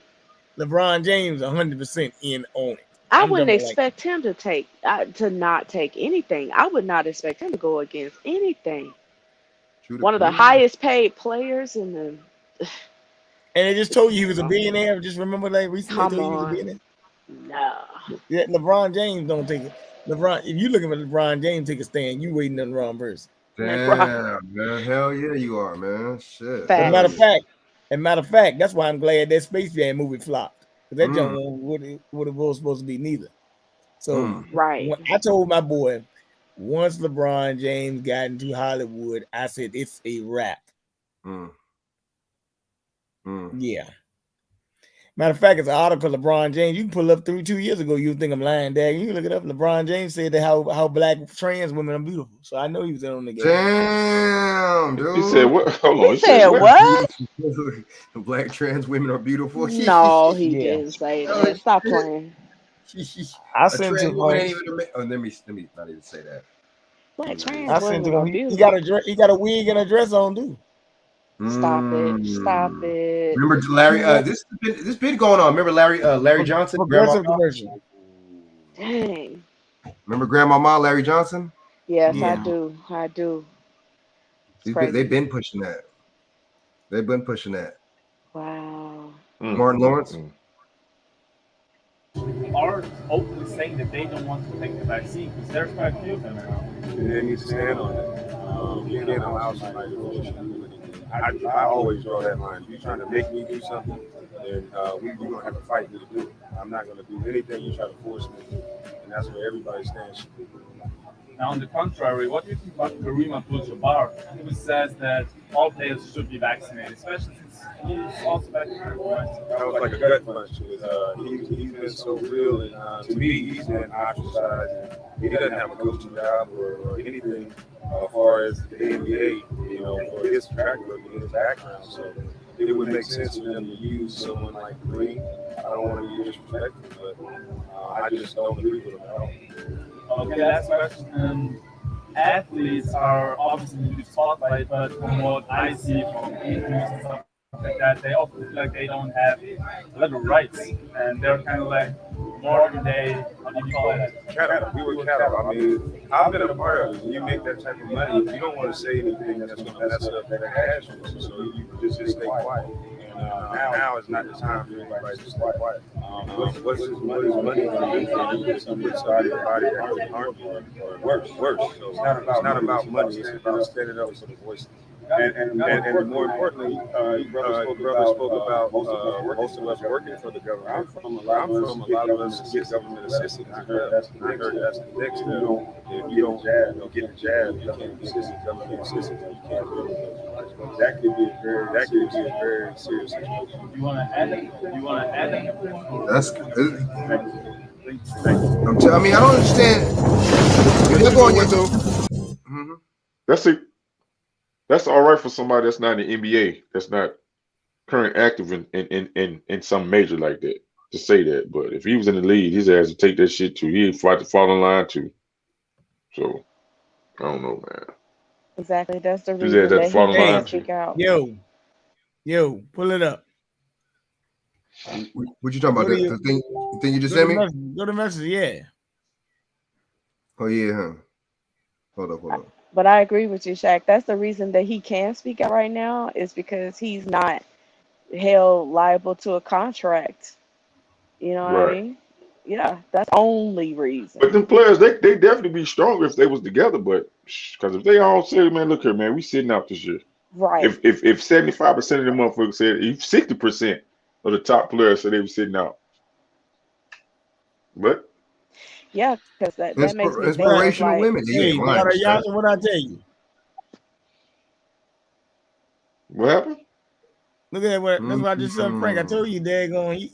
I told you he ain't on the game. LeBron James thanks trans cast of exposed for being inspirational women.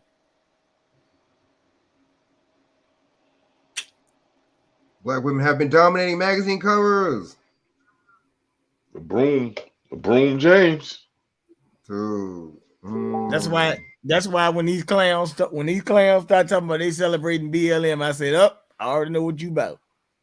Oh yeah, Colin Kaepernick. Damn, dude. I knew about this too. With Mia Isabella doing Colin Kaepernick, I knew about that shit. Darren Mohammed spit that shit years ago, dude. Damn.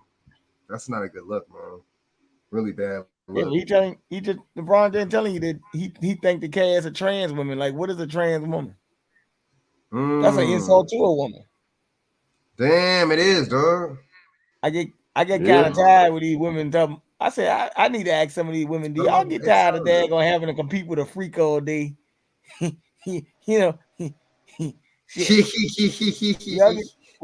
a guy who think he a woman or whatever he trying to be. Don't y'all get tired of this dumb shit?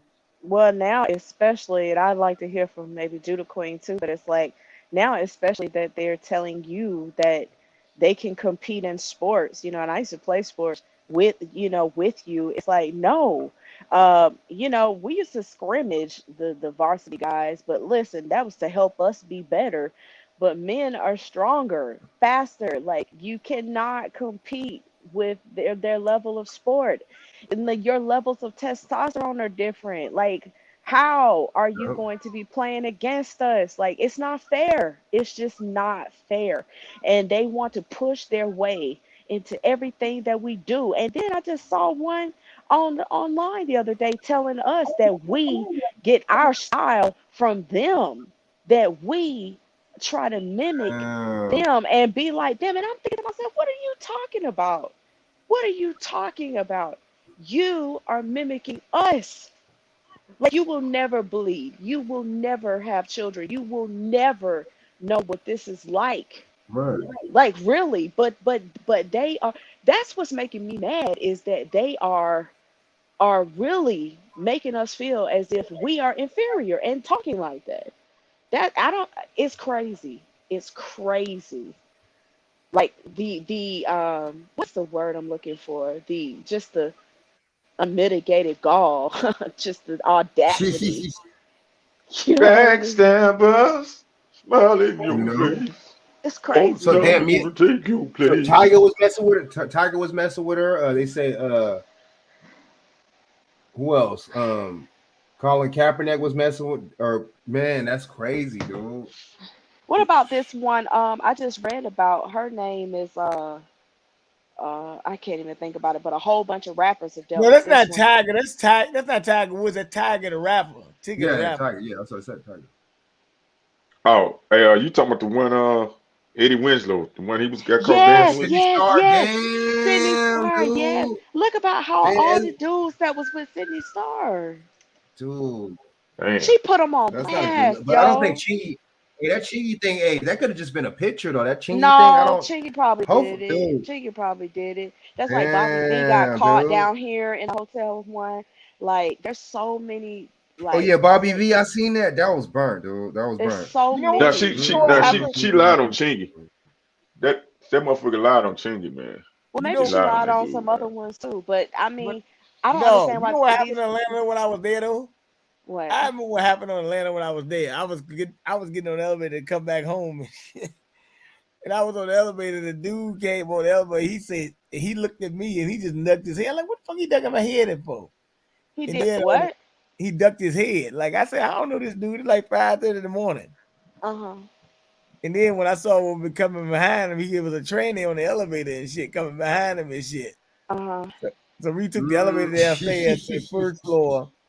Whatever they did, they got off on another floor. Then they came back walking and stuff. They saw me. They walked back upstairs again. I left out, and they came back walking out. So obviously he did not want me to see him with that trainer. I didn't know who this dude was, but he didn't want me to see him with the trainer. It was like 5:30 in the morning. And you know what's so crazy? That's one of the reasons I had a really tough time trying to date in LA, but I definitely don't even think about it here. Like, I don't even think about it. And it's because I don't even think about it. I don't even entertain the thought. Like now that I'm back in Atlanta at home, I think to myself, okay, I'll just be single, period. Because I'll Oh, just be, that's bad. and when I say single, I mean alone. Because Oh no. I don't trust like these dudes. I don't trust these dudes. Like they doing all No, type of no. stuff. Are you being funny? Because I this don't, is I don't. not funny. This is really sad. It's really sad. Yo, it's No. sad. Hey, look, we got it bad too. It is. We look. It's hard for us to date and go out. You see these motherfuckers riding these chargers and shit, right? With the little tinted windows. I be hard. I be scared to look over because I don't know. You don't want to make the eye contact and the motherfucker raise the window down. And You know what? You know what's so man. funny? I was watching Anderson King video earlier. They showed this thing with her on Dr. Phil and shit. And if they would have said her son was a man, I wouldn't even known that shit.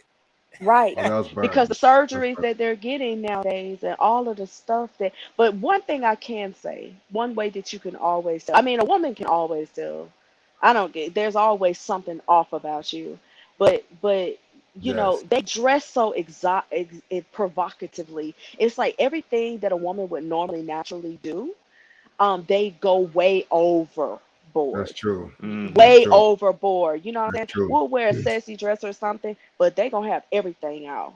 Like dang near wear a bikini to the club. You know what I mean? Like I mean they just overdo it. So you just have to, you know, have discernment in this day.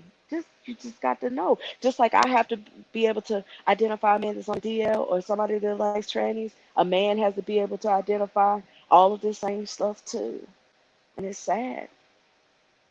I mean, you got a lot of females too. I mean, you got the females rappers, like you said, Armani or whatever her name is. They pushing the gay stuff amongst the little black girls All too. of So them, all of them. that Think shit about is all on the some weird singers shit, dude. that Like, have had songs with what's her name, Kalani. All of them have had these lesbian songs. It's like I'm so over it, dude. I'm just over it. Like I'm just over it. Yeah, Where's they're gonna burn itself out. It's gonna burn itself out. and mothers need to stop. Yeah. They need to stop. And mothers and fathers, whoever, period, need to stop playing certain type of music and shit around their kids and let them watch the videos and all. That's ridiculous. Let the kids stay in the child's place. Go give them a tablet or I some shit. had a woman come to me the other day and told me she was like they were like she was at the court and she said not at the court, I forgot where we was at. The gym or whatever. The woman was listening to another woman listening to music, and she said she walked up to me and said something. I don't know why women listen to Megan Thee Stallion. I said why? Because she like that's a goddamn man. Oh, like she walked up. No. But she walked up to me and she said, I said, why you say that? Because she's like a stallion is a male horse, and she actually is correct.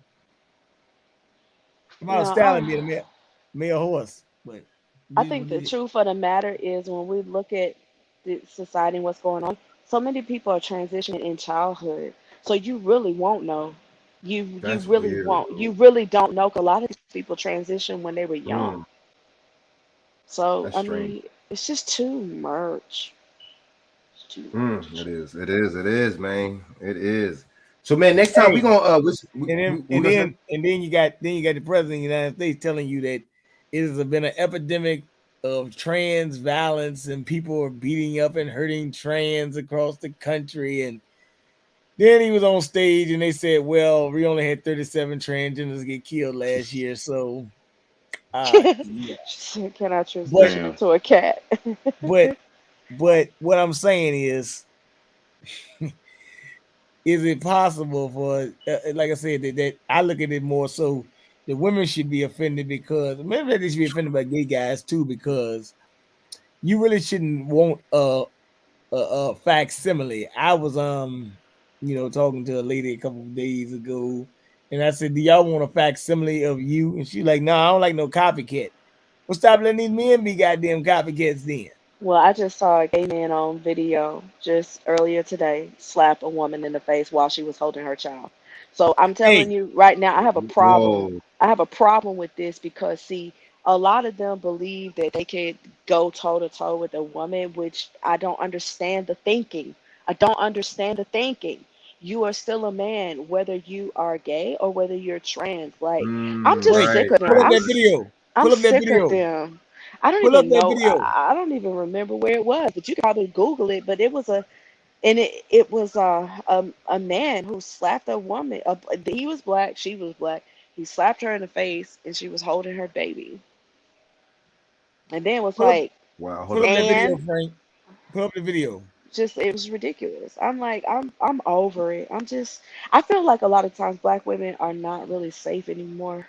You know what I'm saying? There was another man the other day, black man, saying that he wanted to kill black women.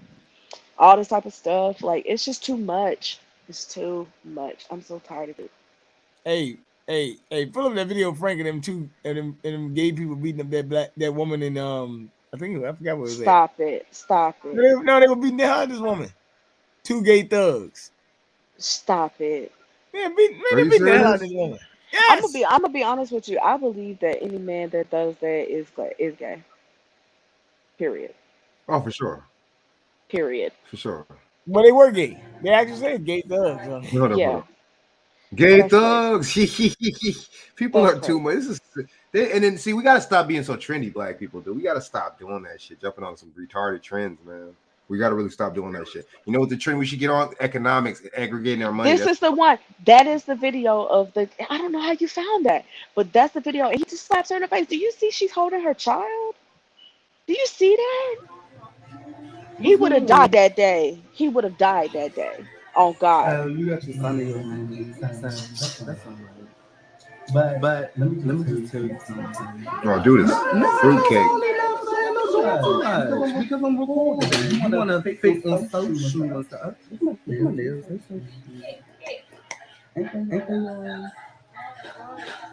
Don't pay me no mind, sister. I got the what? Oh, wow. Okay. You was that. Okay. I get you, baby. That's what I did. No, I didn't feel like I did. No, I didn't feel like I did. You see, you just be faking. By what? No, because I'm not gonna play with no cunt like this. Like, who is you? You're late. Like, look at you. I'm what? No. If I was bored, I was gonna smack you. No, bitch, don't ever play with me. The fuck? I know you did not just skip, but I didn't hit the baby. Why did they? I know. I mean, you know, it's still a man. But my thing is this, man. I feel you, and it's just like, there's a lot of weirdos, man. You know what I'm saying? Oh, I've seen this one where he recorded his girl cheating. He kicked her out. That was funny. But I don't condone that, man. And a lot of these, I feel you, Joshua. It's vice versa. You know, you got these hard women to try to fight men, and you got these. But these gay dudes need to stay in their lane, man. They need to stay in their lane. It was real spit. Real spit, man. You know what I'm saying? You're still hitting on a woman. But he should have got his ass whooped and shit. If there was They're a man, forever wanting to fight women. I know.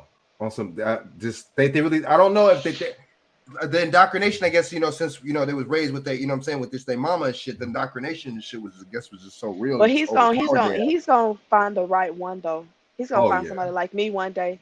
Because with all that talking, you wouldn't even be able to touch me, like real talk. Because I'm not gonna play with you. And there's a lot of women that's not gonna play with you. We would be eulogizing him. Real talk. Don't touch me. And I mean, hear you, man. You know what I'm saying? We got to protect the women, but at the same time, man, women got to stop hanging out with motherfuckers like that too. Right. Like I don't have no friends like that. I don't have no friends like that. Motherfucker got hair on his chest still, man. Right. Like, no. I don't have any friends like hanging out with these weirdos, man. You know what I'm saying? What do you got in common with a gay dude anyway and shit? You feel what I'm saying? Oh, you both like black men and dysfunction, baby. Dysfunction on a high level. Damn, dude. Ooh. Dysfunction, dude. Like a motherfucker. Dysfunction on a high level, baby. Trans dudes call women fish. Yo, yeah, they are jealous of women. The Pioneer. I didn't see a smack or anything. I just seen her sitting up and staring. And then, I think the Pioneer, video was Frank, the video is going in slow motion. And then Judy Queen said, "This looks familiar." Yeah, then, Pioneer, how does the rain and thunder affect Wi-Fi signals go through? I know, damn, concrete buildings. How the world is rain? Damn. Yeah, they But call yeah, us all types of names, though. You're right. them motherfuckers, look, they got mental issues. You know what I'm saying? They call They got, but you see, they call everybody all type of names. Yeah, that's true. They got a name for everybody. They really go hard for women, though, and that's really because they want to be in our lane. They want to be us, you know. But yeah. So next time we're gonna talk about. Look, we're gonna have to we're gonna switch it up, man. We'll switch up the topic, man. You know what I'm saying? We might do a little dating something, you know what I'm saying, soon again, man. But we'll switch it up. I'm gonna have something good, man, next time too. I'm gonna have something real good, man. Real interesting, man. I gotta think, you know, really think, you know what I'm saying? But yeah, man, this is a dope one, man. I know BJ tired and shit, man. And plus, damn, it's fucking almost 2:00 over there where y'all at, man. Y'all, I know y'all gotta go to work tomorrow and shit. So let me go on and you know what I'm saying, sign off and shit. So why don't you everybody shout out their channel, man, and shout out your information, man, before we bounce and shit, man. This was a good one. Oh, okay. Go ahead, Shaq. Oh shit. Oh yeah, you can catch me tomorrow. Well, shit, later on today. Yeah, later on today, 4 p.m. Eastern time, man, on Blog Talk. Still Smooth Live show. The number is 516-666-9834. And I guess, well, I ain't really got no YouTube videos, but it's Still Smooth Live on YouTube, and the website is www.cosmoothlive.com, where all the updated shows will be on there. Even the Shaq and Stice Working Man Blues, you still can go back and listen to some of those old episodes on the website too. And subscribe to my shit, man. Go on there and subscribe to the website so y'all can get the updates, so I can start collecting these email addresses, man, so I can look professional. For sure. And for me, you can find me at Daughter of Yeshua on YouTube and Daughter of Yeshua 144 on Rumble or on Gab. I've newly joined Gab. And also on Clubhouse as well. So yeah, subscribe. I can't find your channel. That's because it's under Daughter of Yeshua, not 144. That's my name under Rumble and on Gab and on Clubhouse. But is it Tamara Magdalene or something? No. How about I just forward you?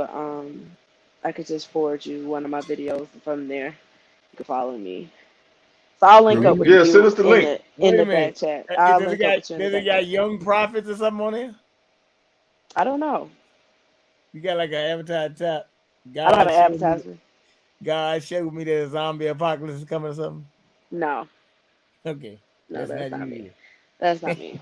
Yeah, we might have to get on Rumble too. I'm gonna have to make a little Rumble. It wasn't hard, right? Daughter, you sure it was similar to YouTube? No, because I want to have a backup channel for in case YouTube want to censor us. But I also just recently found out about Gab too, which is another platform of free speech where they're not censoring anybody. So yeah, we gotta have. What about Anchor?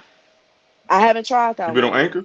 I haven't. Because Anchor, you know Anchor now, because they send me an email saying that you can upload your videos now. You can upload videos to Anchor too. Thanks, man. Okay, that's a good thing. So because we need to have Plan B, C, D, and E out here as content creators. So thanks for that. Mm-hmm.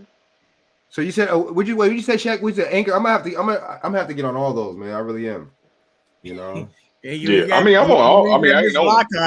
Miss Lockhart be on all of them, you know. Oh yeah. I mean, my show go on all of them, but I haven't went on there and subscribed. I just been on Spotify shit. You know what I'm saying? And iHeart, but my show is on all of them though. We need to get on Melanated People as well. I didn't know about that one. Oh, Melanated People, I never heard about that. Judah is Queen? Anybody on Melanated People on here? Anybody? Melanated People? Is that on? What is it? Pioneer. They got an Instagram, right? Let me check. Yeah, I do have an Instagram. It's Black Beauty 144 on Instagram. Oh, that's you. I thought that picture looked familiar. I'm looking at the avatar. I said, hold on. Yeah, I think the first night that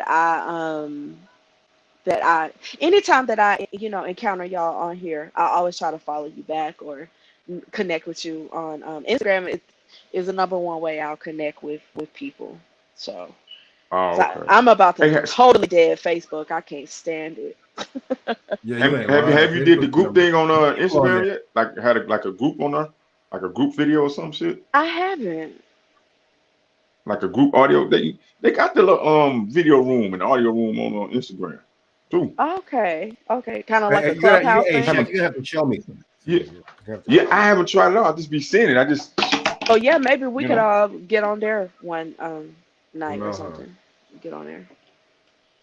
That'd be dope. That'd be dope. That'd be dope. Okay, with the deal with 1446, does that represent 144,000 elect? It sure does. It sure does. That's Okay. exactly what it represents.